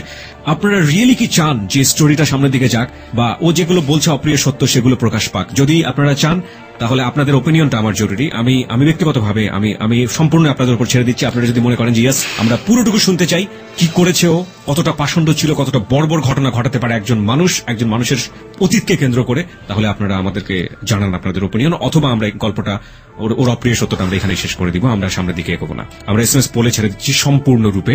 আমরা কিছুক্ষণের জন্য ছোট্ট একটা মিউজিক নিতে চাই for 1 minute. We just want to know what's your opinion. আপনি যদি মনে করেন যে ইয়েস এটা সামনের দিকে যাবে এবং এটা যাওয়া উচিত, ওর পুরো গল্পটা আমরা জানতে চাই, তাহলে আপনি লিখবেন ইয়েস। আর আপনি যদি মনে করেন যে নো, আমরা আর জানতে চাই না ওর কাছ থেকে, ইটস বিং ডান, আর দরকার নেই, তাহলে আপনি লিখবেন নো। লেখার নিয়মটি হচ্ছে প্রথমে আপনার সেলফোনে যান, সেলফোনে গিয়ে লিখুন ABC স্পেস ইয়েস অথবা নো, লিখে পাঠিয়ে দেবেন 2221 নম্বরে। কত শতাংশ মানুষ মনে করছে প্রচার হোক এবং শেষ পর্যন্ত এটা আসলে কোথায় গিয়ে দাঁড়িয়েছে সেটা সবাই জানতে চায়, জানতে আদৌ চাই কিনা চলুন আমরা জানি। Yes, 97%. No, 2%. No comments, 1%.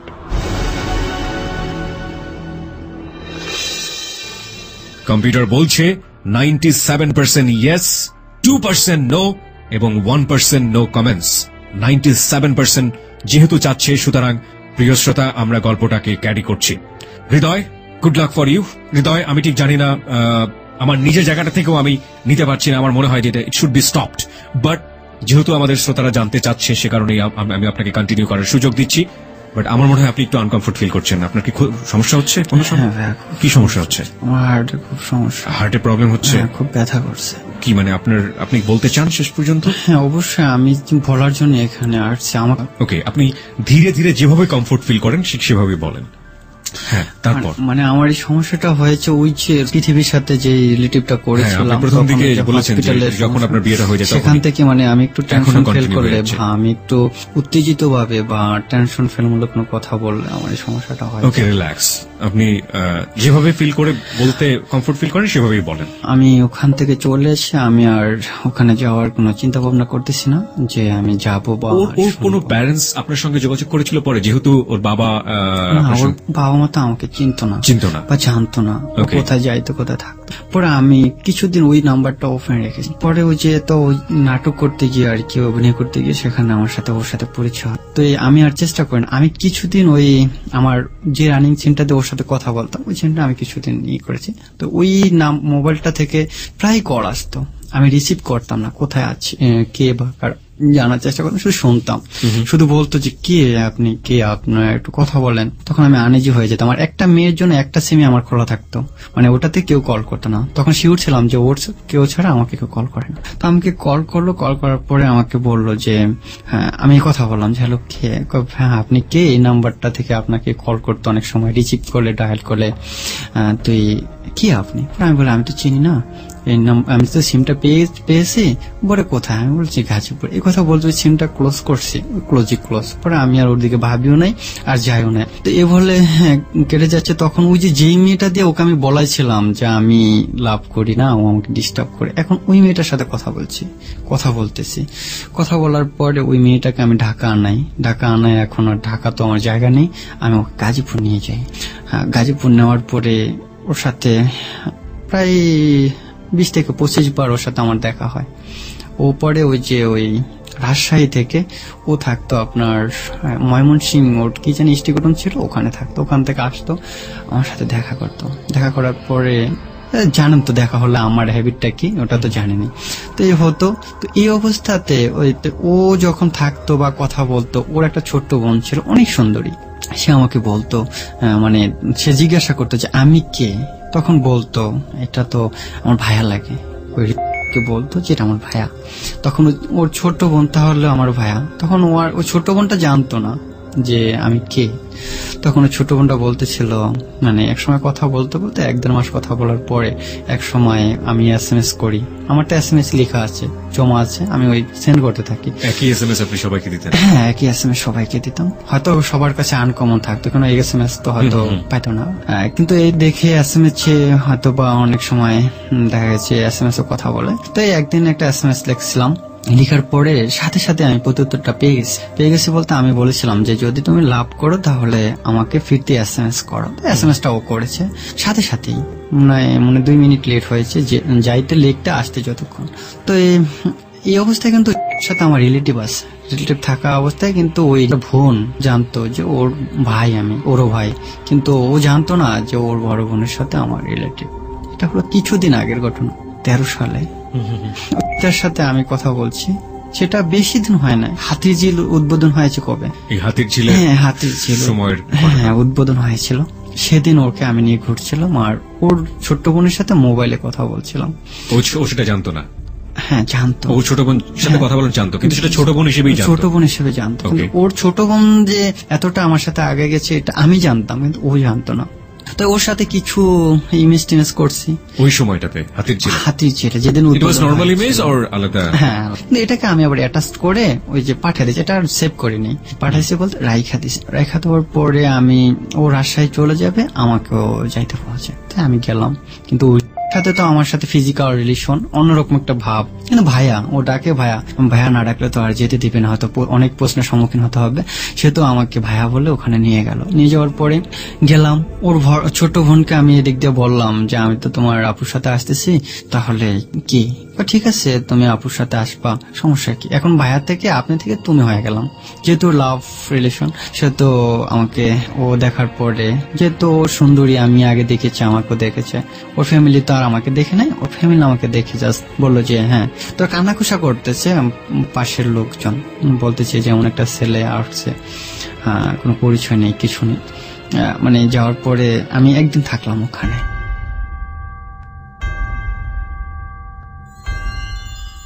ওকে প্রিয় শ্রোতা, আমাদের বিরতির ঘন্টা বেজে গেছে।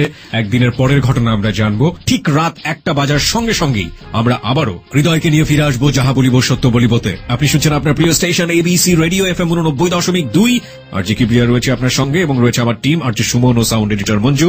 আমরা ছোট্ট একটা বিরতি নিচ্ছি। ঠিক রাত 1টা টাইম চেক হবার সঙ্গে সঙ্গে আমরা ফিরছি। আশা করছি আমাদের সাথেই থাকবেন। আর হৃদয়কে দেখতে চাইলে চলে আসুন আমাদের ফেসবুকে। আমাদের ফেসবুকের ঠিকানা facebook.com/ABC Radio FM 89.2। এই ঘটনাগুলোর কারণে সামাজিক যে সাজা বা রাষ্ট্রীয় যে সাজা বা সে যে সমাজে বসবাস করে সে সমাজের মানুষদের দ্বারা যে সাজা, সেটা কিন্তু সে পায়নি। নিজের বিবেকের তাড়না বোধ থেকে সেখানে এসছে। প্রশ্নটা থাকবে তার কাছে, সে কেন এখানে এসছে, কেন আজকে সে জীবনের চরম অপ্রিয় সত্যগুলো সেখানে স্বীকার করতে চায় একেবারে শেষের দিকে এসে। আমরা তবে তার আগে আপনাদেরকে আবারও বলতে চাই, এই প্ল্যাটফর্মে এসে আপনি আপনার জীবনের চরম অপ্রিয় সত্যগুলোকে স্বীকার করতে পারেন, এই উদ্দেশ্য থেকে যে আপনার মতো ভুল, আপনার মতো অপরাধ যেন কোনো মানুষ না করে। এবং একই সাথে যদি আপনার মধ্যে সে বিবেক বোধটি জেগে থাকে যে আপনি যা করেছেন সেটা আপনার জন্য ভুল ছিল, মানুষ হিসেবে সে কাজটি করা আপনার জন্য ঠিক হয়নি, আপনাকে যেটা করতে হবে, আসার জন্য নিয়ম হচ্ছে আপনি সেলফোনে লিখবেন JBSB, যেটা আমাদের অনুষ্ঠানের সংক্ষিপ্ত কোড। যাহা বলিব সত্য বলিব সংক্ষিপ্ত কোড হচ্ছে JBSB স্পেস আপনার নাম, এরপর পাঠিয়ে দেবেন 2221 নম্বরে। প্রিয় শ্রোতা, আপনি চলে আসতে পারেন আমাদের ফেসবুকেও। আমাদের ফেসবুকের ঠিকানা www.facebook.com/ABC Radio FM 89.2। আমি আবারও বলছি www.facebook.com/ABC Radio FM 89.2। ওখানে গিয়ে লাইক দেওয়ার সঙ্গে সঙ্গে আপনি আমাদের যাহা বলিব সত্য বলিবর মেম্বার হয়ে যাবেন। আমরা চলে যাচ্ছি হৃদয়ের কাছে। হৃদয়, আপনি ওখানে একদিন থাকলেন, তারপর? হ্যাঁ, একদিন থেকে এখন চলে আসবো। এখন ওর বাবা ছিল না, ওর শুধু আম্মু ছিল, বাবা মারা গেছে। ওরা 2 বোন আর একটা ভাই ছিল। জি। ও ভাইটা ছিল সবার ছোট আর ছিল বড়, আর ছোট বোনটা ও ছিল ছোট, মানে মাঝে। তখন ওই সাথে তো আমার সম্পর্কটা আগে থেকেই, পরে বোনের সাথে আমারটা হয়ে গেল। তখন আমি চলে আসবো, এখন ও আমাকে আসতে দিতে চাচ্ছে না, ফোনটাও আসতে দিতে চাচ্ছে না। এখন দুজন তো মায়ার দুদিক, এখন আমার কাছে 3টা মায়া। দুজন আমার লাভলি ফ্রেন্ড, আর একটা হলো ভাই। ওর মা জানতো ভাই আমি তার ছেলে হিসাবে, আর ওরা তো জানতো দুজন দু অধিকারে। তখন আমি চলে আসবো, তখন ওদের রিকোয়েস্ট আরো 2 দিন থাকলাম আমি। তো 2 দিন থাকছি, সেদিকে আর সময় দেওয়া হয় না, সেই সময়টা দেওয়া হয়েছিল এটা ছোট্ট বোনকে। তখন আমি চলে আসি, সোজা গাজীপুরে চলে আসি, বিজনেস করতেছি। বিজনেসের মাঝে মাঝে আমি আমার যে পুরান ইমেল আইডিটা ছিল বা ফেসবুক আইডিটা ছিল, আমি সবগুলো মুছে ফেললাম, যে আমি নতুন করে আবার দেখি কি করা যায়। তখন আমি একটা আইডি খুললাম, তো এই লাভ হৃদয় দিয়ে, তো যেটা আপনার এখনো আছে। হ্যাঁ, যেটা আমার এখনো আছে, লাভ হৃদয় দিয়ে খুলছিলাম। তাই খোলার পরে আমি ওদের আব্বার যে কম্পিউটার ছিল, তো ওরাও নেট চালাতেছে, আমিও নেটে দুষ্টামি করতেছি। এক সময় আমি ওর বড় বোনের যে ইমেজ গুলো ছিল, যে খারাপ করে রেখেছিলাম আমার, এই আইডিটা আপনি যেটা বললেন, সেখানে কি আপনার ছবি আছে?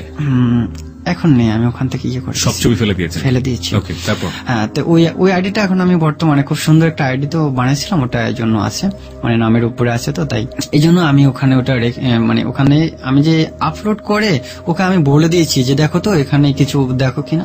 ও দেখে আমাকে কিছু বলে নাই, আমার সাথে একটু রাগ করে কথা বলে। এটার ছবি, কি ধরনের ছবি ছিল? সে ইমেজ ছিল, কিন্তু ইমেজটা খারাপ করা ছিল আর কি। খারাপ মানে আপনি নিজে করেছিলেন? হ্যাঁ, এডিটিং এর কাজ। তার মানে আপনি সফটওয়্যারে শুধু ফেসটা নিয়ে বাকি বডিটা অন্য জায়গা থেকে লাগাতেন? অন্য জায়গা থেকে লাগাইছিলাম। ওকে, তো সেই ইমেজটা আমি ওখানে আপলোড করে দিয়েছিলাম। দিয়ে আমি ওই যে ওর ছোট বোনকে বলেছিলাম যে তুমি দেখো তো একটা ইমেজ আছে, দেখো। ও দেখে আমাকে কিছু ভালো মন্দ কিছু বলেনি, কিন্তু তারপর থেকে আমার সাথে খুব কেমন জানি একটা করে, খারাপ ব্যবহার করে, খারাপ বিহেভ করে। তখন আমি বুঝতে পেরেছি যে কি জন্য করতেছে। তারপর আমি বুঝো না বুঝা বান করে ওদের সাথে কথা বলতেছি। আমি দুনো বোনের সাথে একই রকম কথা বলি, মানে দুজনকে দুবারে কথা বলে, তো দুজনকে 2 ভাবে আমি বুঝিয়ে নিই। তখন আমাকে ওই যে ও বলে যে তুমি তো আসলে মানুষটা খুব খারাপ। আমি কেন খারাপ? এই কাজটা কি করা ঠিক হয়েছে? আমি কি দেখো, আমি তো এডিটিং এর কাজ করতে পারি মোটামুটি, তোমাকে দেখাইলাম ফটোশপ কেমন হলো। তাও এই জিনিসটা তুমি আমাকে সারপ্রাইজ দেবা? আমি কাটিয়ে নিলাম এভাবে। তখন আমি কি করতেছিলাম, তো হঠাৎ করে ওর যে ছোট্ট ভাইটা, ওটা কিন্তু ছোট্ট বলে ছোট্ট নয়, কিছুটা বোঝে, একদম হঠাৎ করে আমার নাম্বারে কল দিয়ে বলল আপনি কে? আমি কে, তোমার কি দরকার? তখন আমি বললাম যে আমি সাখাওয়াত, নামটা চেঞ্জ করে বললাম। বলার পরে কয় যে দেখেন লাভ হৃদয়। তো আমাকে অনেক থ্রেট করা হয়। থ্রেট করার পরে আমি বললাম যে আমি তো এই আইডি চালাই না, ওই আইডিতে আমার কোনো পিকচার ছিল না, আইডি চালাই না। তো ওটা চালানোর পরে ও আমাকে অনেক খারাপ বকা বকছে। তো ওটা আমার গায়ে লেগে গেল। আমাকে বললো যে আপনি কোনোদিন এই কাজটা করবেন না, এটা ঠিক না। আপনার কি ওই আইডিতে আপনার সেল নাম্বার দেওয়া ছিল? হ্যাঁ, সেল নাম্বারটা আছে। ওকে, হ্যাঁ, তারপর তো তখন আমাকে বলার পরে আমি এটা মনে কিছু নেইনি, যেহেতু ও ছোট মানুষের কাছে আর কি বলবো, আমি এটা সাইন আউট করে দিয়েছিলাম। সাইন আউট করে দিয়ে আমি ওখান থেকে কম্পিউটার বন্ধ করে আমি তখন ভাবলাম যে জিনিসটা কি হয়ে গেল। যেহেতু এখন ওর ভাই জানে, ও বড় বোনও না জেনে নয়, ও তো আমাকে খুব খারাপ জানে। তো সেক্ষেত্রে আমি ভাবছি যে ওরা দুজন তো আমার জীবন থেকে সরে যাবে, তাহলে আমি এর মধ্যে কিছু করি। তা আমি আবার যে আমার যারা ছিল ওই ভার্সিটির, ওই যে আসতো মাঝে মধ্যে আমার প্রশংসা করতো, আমি তো খুঁজে বেড়াই কে আমার প্রশংসা করে, কে আমাকে লাইক করে। তো তাদের মাঝে আমি কথা বলতেছিলাম। সেটা হলো এটা মনে হয় ফেব্রুয়ারি থেকে মার্চে মনে হয়েছিল। এই মার্চের দিকে আমি ওদের সাথে কথা বলা একটু ক্ষান্ত দিই, দুনো বোনের সাথে কথা বলি না। কথা না বলার পরে ওরা কেমন জানি একটা হয়ে গেল। ওরা তো দুজনের তাড়নাতে আমাকে ফোন দিয়েই যাচ্ছে, আমি একটা বিজি দেখাচ্ছি যে আমার ফ্যাক্টরিতে এই সমস্যা, এই সমস্যা, ওই সমস্যা।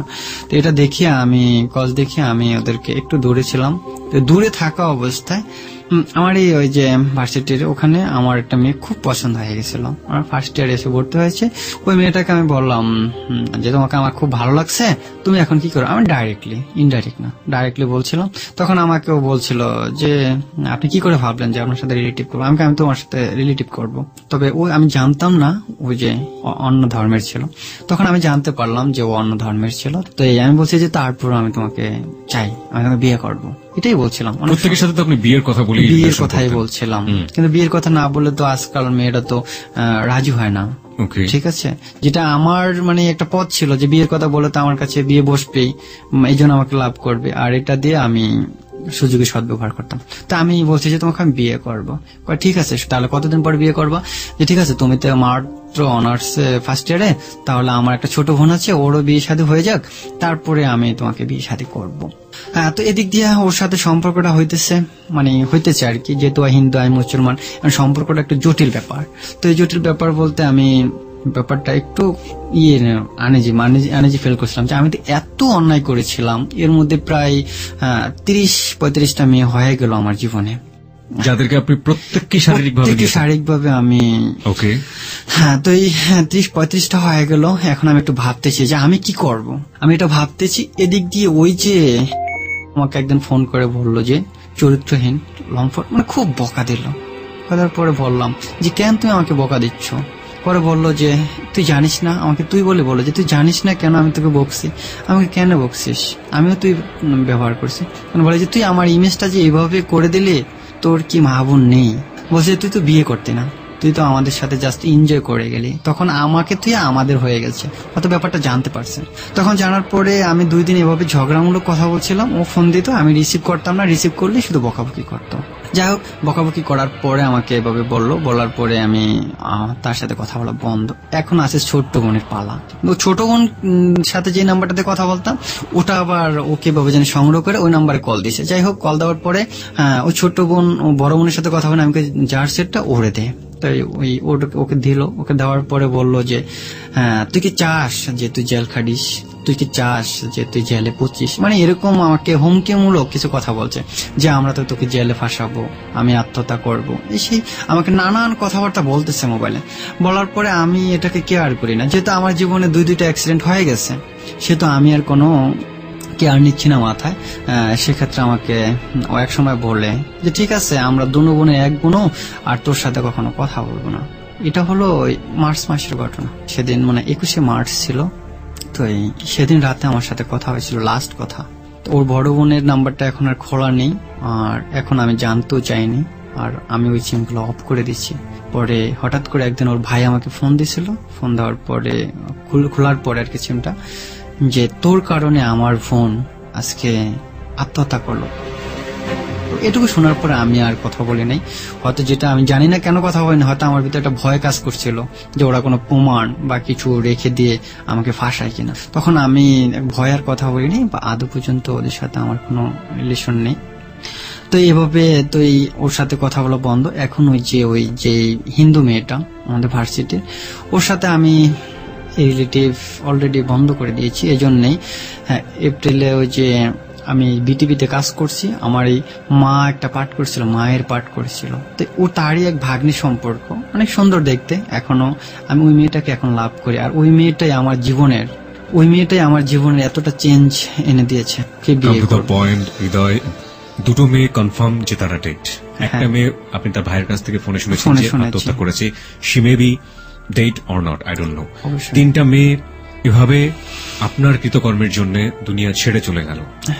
মানুষের জীবনের সবচেয়ে বড় গিফট হচ্ছে ওপরওয়ালা তাকে সৃষ্টি করে মানুষ হিসেবে দুনিয়াতে পাঠিয়েছেন। সেই জীবনটা আমি আপনাকে খুব বেশি কিছু হার্টলি বলতে পারবো না, কারণ আপনার হার্টের সমস্যা আছে। আমি যদি জিনিসগুলো এখন বলি আপনাকে, আপনি যে কোনো ভাবেই হোক এখানে এফেক্টেড হয়ে যাবেন। I am sorry.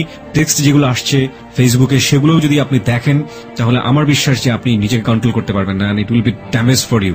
আমি ওই জায়গাটায় যেতে চাই না। আমি শুধু একটা জিনিস আপনার কাছ থেকে ক্লিয়ারলি জানতে চাই যে রাইট নাও যে মেয়েটা আপনাকে এই ফিলিংসে নিয়ে এসছে যে আপনি ভুল করেছেন জীবনে, এতগুলো 30 থেকে 35 টোটাল 37টা মেয়ে আপনার দ্বারা এফেক্টেড। এদের প্রত্যেকেরই কি ভিডিও করেছেন আপনি, নাকি কিছু? কতজনের আপনি ভিডিও করেছিলেন? এবং 12-14 জনের ভিডিও এবং স্টিল পিকচার আপনি করেছেন। ওকে, আপনি আমাকে একদম সত্য করে বলবেন যে এগুলোর একটাও কি আপনি পাবলিকলি পাবলিশ করেছেন? না, আমি এখন পর্যন্ত একটাও আপনি পাবলিকলি পাবলিশ করেননি। পাবলিশ বলতে আমার যে ফেসবুকে যেটা ছিল ওটা পেয়েছি কিনা আমি জানি না, কিন্তু ওটা আমি পরে আবার ডিলিট করে দিয়েছেন। কিন্তু ওটা ছিল না, আপনি অ্যাডব দিয়ে বা অন্য কোনো ফটোশপ দিয়ে এই জিনিসটা করেছেন, মানে এটা রং ছিল। ওকে, কিন্তু আপনি বাকি যেগুলো করেছেন সেগুলো তো আমিও কিছু দেখেছি আজকে, যে হুইচ ইজ ট্রু। এই গল্পের খাতিরে আমাকে দেখতে হয়েছে জাজ করে। এখন আপনি সত্যি করে বলেন যে এই ভিডিওগুলো আপনি কোথাও কোনো ভাবে পাবলিশ করেছেন কিনা? হ্যাঁ, যার সাথে করেছি সে আর আমি ছাড়া আর কেউ দেখে না।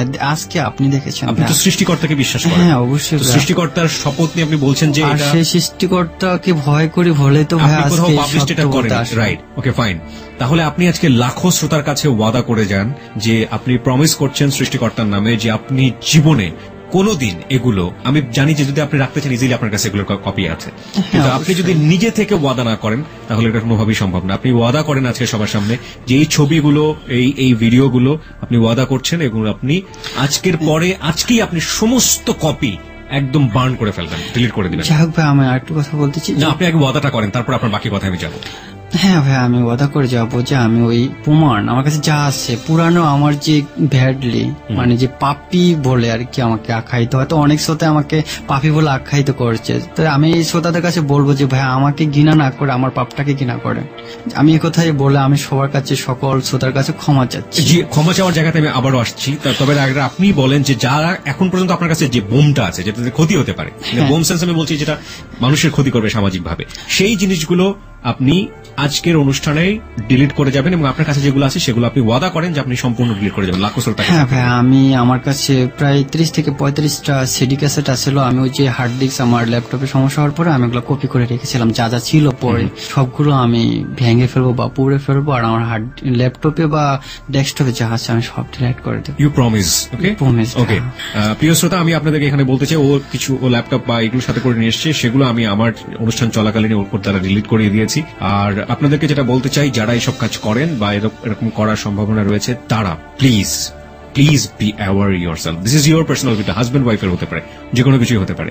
প্রথম কথা হচ্ছে আপনি যদি করে থাকেন সেটা সম্মতিতে হোক বা অসম্মতিতে হোক, পাবলিকলি আসলে কারো ইমেজ যদি ক্ষতিগ্রস্ত হয় সেটার জন্য কিন্তু দেশে আইন আছে এবং আপনি চরম শাস্তি, আপনি যদি মনে করেন যে আপনি একটা মেয়েকে শেষ করে দিবেন বা একটা ছেলেকে আপনি শেষ করে দিবেন, হোয়াট এভার ইট ইজ, কারো ইমোজ ক্ষুণ্ণ করবেন, আপনি কিন্তু নিজে থেকে পার পাবেন না। ভয়াবহ রকমের আইন আছে এবং সেটার জন্য আপনাকে প্রচুর পরিমাণে শাস্তি ভোগ করতে হবে।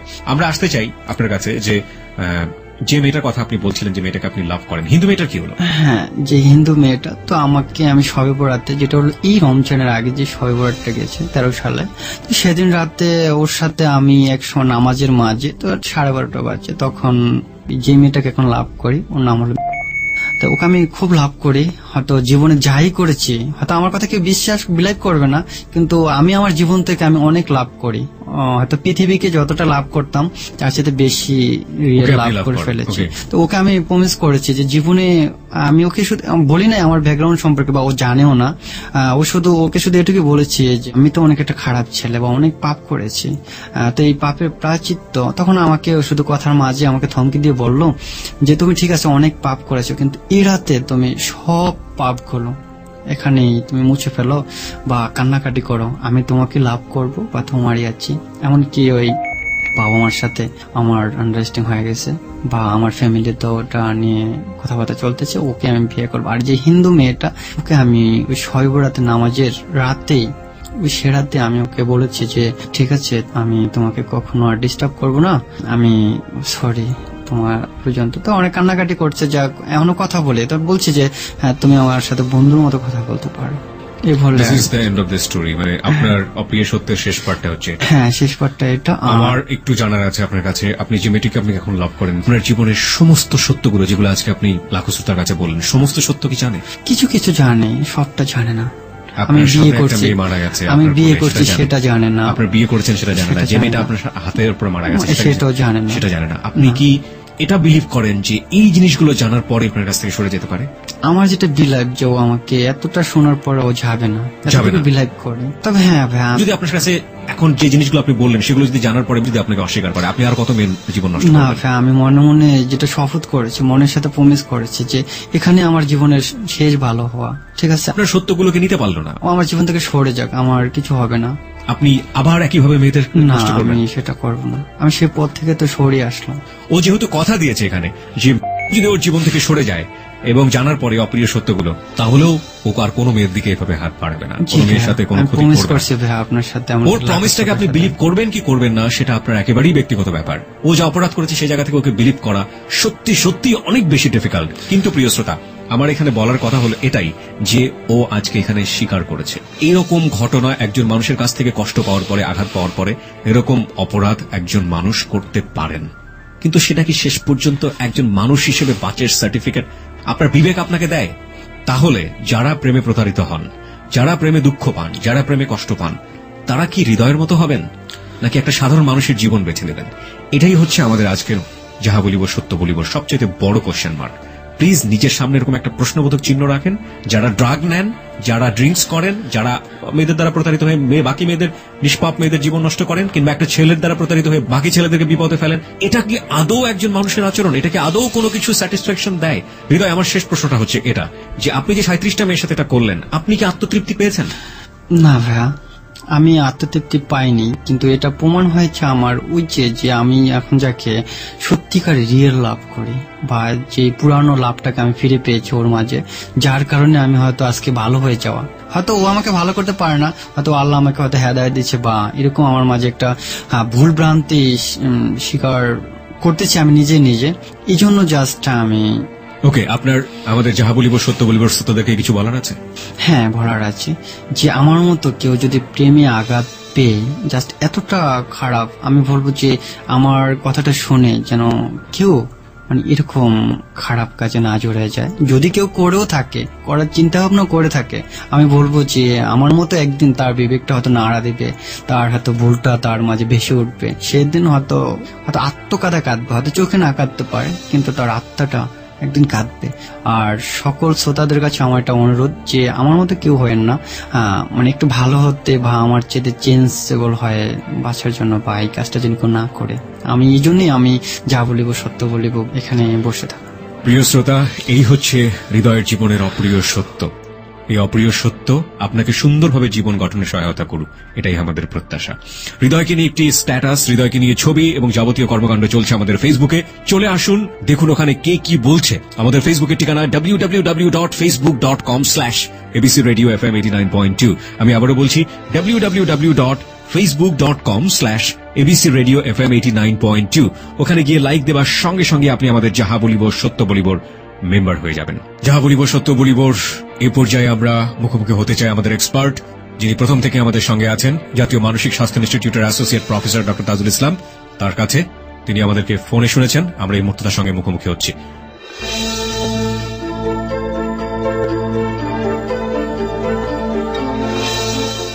তো ডক্টর তাজুল ইসলাম, আপনি তো শুনলেন হৃদয়ের পুরো ব্যাপারটি, এ পর্যায়ে আপনার কি বলার আছে? জি, হৃদয় ব্যাপারটার সঙ্গে আপনার কয়েক বছর আগে তারপরে রসুই খা নামে একজনের সিরিয়াল কিলারের কথা শুনছিলেন আপনারা, অনেক কথা সেটা জানতে পারেন যে এই হৃদয়ের মতনই ঘটনাটা, যে সে একটা মেয়েকে পছন্দ করত, সেটাকে অনেকটা প্রেম নিবেদন করতে হয়তো, সে মেয়ে এবং তার আত্মীয় স্বজনরা তাকে প্রত্যাখ্যান করেছে এবং তাকে ওই বাসা অপমান করছে। সে অপমানের পরবর্তীতে সে মোট 13টা নারীকে বিভিন্ন জায়গা থেকে ফুসলিয়ার নামে এনে তারপরে পানিতে ডুবে মারত। এই কথাটা খুবই আলোড়িত হয়েছিল বাংলাদেশের পত্রিকায়। ওইটা হয়তো অনেক বেশি মাত্রায় পৈশাচিক ঘটনা ঘটাইছে। হৃদয়ের ব্যাপারটা অনেকটা সেই রকমই। সে এক জায়গায় প্রত্যাখ্যাত হয়েছিল, তারপরে তার মানসিকতার ভিতরে একজনের বই করলো বা বিকৃতি চলে এসেছে। আমরা একটা কথা সবাইকে উল্লেখ করা প্রয়োজন, যে প্রেমের প্রত্যাখ্যাত হওয়া অথবা প্রেমিকার বাসা থেকে বা তার আত্মীয়দের থেকে নাকচ হওয়া, রিজেকশন হওয়া বা অপমানিত হওয়া, এটা কিন্তু আনকমন কিছু নয়। কারণ এই বয়সে প্রেমের বেশিরভাগ ক্ষেত্রেই প্রেমিকরা এটা মেনে নিতে চায় না, যে বাইরে হোক অন্যরাকে বিয়ে দেয়। তাই বলে কি সব ছেলেরা এরকম বিকৃত এবং পৈশাচিক কাণ্ড ঘটায় না। তাহলে আমাদের একটা মূল সূত্র এবং কারণ জানতে হবে, সেটা হচ্ছে ওই রসুকার এবং এই হৃদয়ে এদের ভিতরে পারভার্টেড মেন্টালিটির একটা সৃষ্টি আছে, যেটাকে আমরা বলি অ্যান্টি সোশ্যাল পার্সোনালিটি। এই অ্যান্টি সোশ্যাল পার্সোনালিটি লোকেরাই ওই একটা ধাক্কা খাওয়ার পরে তাদের ভিতরে যে বর্বর যে স্বরূপটা আছে, সেই স্বরূপটা আত্মপ্রকাশ করে। লক্ষ্য রাখবেন, রসুইখা এবং হৃদয় কেউ কিন্তু তাদের প্রথম যে প্রেম যেখানে প্রত্যাখ্যাত হয়েছে, সেখানে কিন্তু তারা এরকম নিষ্ঠুর কিছু করে নাই। তারা করতেছে সম্পূর্ণ নিরপরাধ অন্য নারীদের উপর। তার মানে হচ্ছে এটা কিন্তু স্বাভাবিক প্রক্রিয়া নয়। স্বাভাবিক প্রক্রিয়া হচ্ছে যারা ওই প্রত্যাখ্যাত হয়তো ওই মেয়ে বা ওই মেয়ের আত্মস্বতন্ত্র প্রতিশোধ নেওয়ার কথা, কিন্তু তারা তা করে নাই। তার মানে হচ্ছে তাদের মানসিক গঠনের ভিতরে ত্রুটি এবং দুর্বলতা আছে। জি, তো এটার থেকে আসলে কিওর হওয়ার কোন রাস্তা আছে কিনা? কিওরটা হচ্ছে দুইটা ব্যাপার আছে। একটা হচ্ছে যে এরা কিন্তু অপরাধ প্রবণ মানুষ, তাই এদেরকে সরাসরি সাধারণ কাউন্সিলিং দিয়ে বা উপদেশ দিয়ে বদলা যাবে এটা আশা করা কম। বেশিরভাগ ক্ষেত্রেই সমাজকে এরকম অপরাধমূলক যে সমস্ত শক্তি আছে বা ব্যক্তি আছে, তাদেরকে প্রথম থেকে আইডেন্টিফাই করতে হবে, তাদেরকে চিহ্নিত করতে হবে পরিবার থেকে বা স্কুল থেকে বা সমাজের এখানে। তারা প্রথম থেকে যে কটা অন্যায় করে, ছোটখাটো অন্যায় থেকে কিন্তু আস্তে আস্তে বড় বড় অন্যায় যায়। সেই জন্য সামাজিক ভাবে যদি সমাজ সুস্থ থাকে এবং সমাজ যদি অপরাধকে ঘৃণা করে তার নিজস্ব এলাকায় সেটাকে নিরুৎসাহিত করার জন্য শাস্তিমূলক অথবা অন্যান্য প্রতিবিধানমূলক ব্যবস্থা গ্রহণ করে এবং সঙ্গে সঙ্গে রাষ্ট্রের প্রশাসন, পুলিশ বা আইন এগুলিকে যদি তাদেরকে কঠোর হচ্ছে নিয়ন্ত্রণ করার বা নিবারণ করার দৃষ্টান্ত থাকে, তাহলে কিন্তু অপরাধের করার প্রবণতা অন্যদের কাছে কমে আসবে। আর দ্বিতীয়ত, যেহেতু হৃদয় নিজেই বলতেছে সে ভালো হতে চায়, সেই জন্য এইরকম কিছু কিছু লোক যদি পাওয়া যায় যারা নিজেরা সংশোধিত হতে চায়, তাদেরকে কিন্তু একটা সুযোগ দেওয়া উচিত, শুধু শাস্তি দিয়ে নয়, মানসিক শোধন করে তাদের চরিত্রে এবং ওই বিকৃতি বা বার্তাকে বদলে তাদেরকে সমাজে আবার পুনঃস্থাপন করা। আমার মনে হয় আপনার যে অনুষ্ঠানটা, এই অনুষ্ঠানটা কিন্তু অনেক উপকারী হয়েছে। এই হৃদয়ের মতন লোকেরা যারা এতদিন অন্যায় এবং পাপাচার করে এসেছে, তারা সম্ভবত অনুষ্ঠানগুলি শুনে শুনে তাদের ভিতরে একটা মানসিক পরিবর্তন হয়েছে, যার ফলে তারাই হয়তো একটু সেই পরিবর্তিত শুভ মানসিকতার কারণে আপনার সঙ্গে যোগাযোগ করতে চাই। যে একটা জিনিস আমি একটু আপনার কাছ থেকে জানতে চাই, যে হৃদয় যে আসলো এখানে স্বীকার তো করলো যে এগুলো করে আলটিমেটলি তার যে জিঘাংসা ছিল সেই জিঘাংসা থেকে সে বের হয়ে, বা জিঘাংসা থেকে তাকে কোনো ভালো সলিউশন কোনো কিছু দেয়নি। এবং যারা হৃদয় আমাদের এই গেস্ট যিনি, তার মানে আমাদের গেস্টের মতো যারা হতে চায় বা হওয়ার সম্ভাবনা আছে, তাদের উদ্দেশ্যে আপনার কি বলার আছে? হ্যাঁ, তাদের উদ্দেশ্যে বলাটা এতটুকুই যে এই একটা জিনিস আমাদের পারিবারিক ভাবেও শিখতে হবে এবং স্কুল কলেজের সব জায়গায় শিখতে হবে যে আমরা কিন্তু মানুষ, আমরা অন্যান্য প্রাণী কিন্তু মানুষ, এবং মানুষের মতো প্রাণীর বৈশিষ্ট্যই হচ্ছে যে তার ভিতরে মানবিক কিছু মূল্যবোধ থাকে। সেই মূল্যবোধ জিনিসগুলি আমরা নিজেদের ভিতরে ধারণ করব এবং পালন করব। সবাই কিন্তু ঘুষ খায় না, অনেকে কিন্তু সারাদিন কঠোর পরিশ্রম করে সামান্য আয় করে তারপরও কিন্তু তারা চুরি ডাকাতি করে না। আর কিছু লোক কিন্তু টাকা পয়সা প্রচুর আছে, তারপরেও তারা কিন্তু ঘুষ খায় বা অন্যান্য ভাবে অপরাধ করে থাকে। এই ব্যাপারটা আমাদের বুঝতে হবে, এটা কোন জায়গায়। কারণটা হচ্ছে মূল্যবোধটা তার মানসিকতার ভিতরে কত দৃঢ়ভাবে প্রতীত হয়েছে। তবে এই সমস্ত যারা এরকম ঝুঁকিপূর্ণ যারা আছেন, তাদের প্রথম থেকে ফিরে আসার জন্য এই কথাটা আমরা বলবো যে এগুলি হচ্ছে খারাপ কাজ, বন্ধ কাজ। এটা বুঝার পরেও তারা যদি এগুলি পথে পা বাড়ায়, প্রথম দিকে হয়তো তারা শাস্তি এড়িয়ে দিতে পারে অথবা কিছুটা তৃপ্তি লাভ করতে পারে, কিন্তু মনে রাখতে হবে একদিন না একদিন, এক সময় না এক সময় তারা ধরা পড়বে এবং কঠোর এবং অনেক বড় ধরনের শাস্তির সম্মুখীন হতে হবে। এটাই এই পৃথিবীতে হবে, এবং এই পৃথিবী যদি নাও হয়ে থাকে পরকালেও কিন্তু তাদেরকে এটা হবে। অর্থাৎ তাদেরকে এই পরিণতির কথাটা মেনে রেখে এবং ভালো মানুষ হওয়ার যে একটা গৌরব আছে, সেই গৌরব নিয়ে সে যেন বাঁচতে পারে, সেই পথগুলি তারা অনুসরণ করবেন, এটাই আমরা আশা করতে পারি। অনেক অনেক ধন্যবাদ ডক্টর তাজুল ইসলাম আমাদেরকে সময় দেওয়ার জন্য। জি, আপনাদেরকে ধন্যবাদ।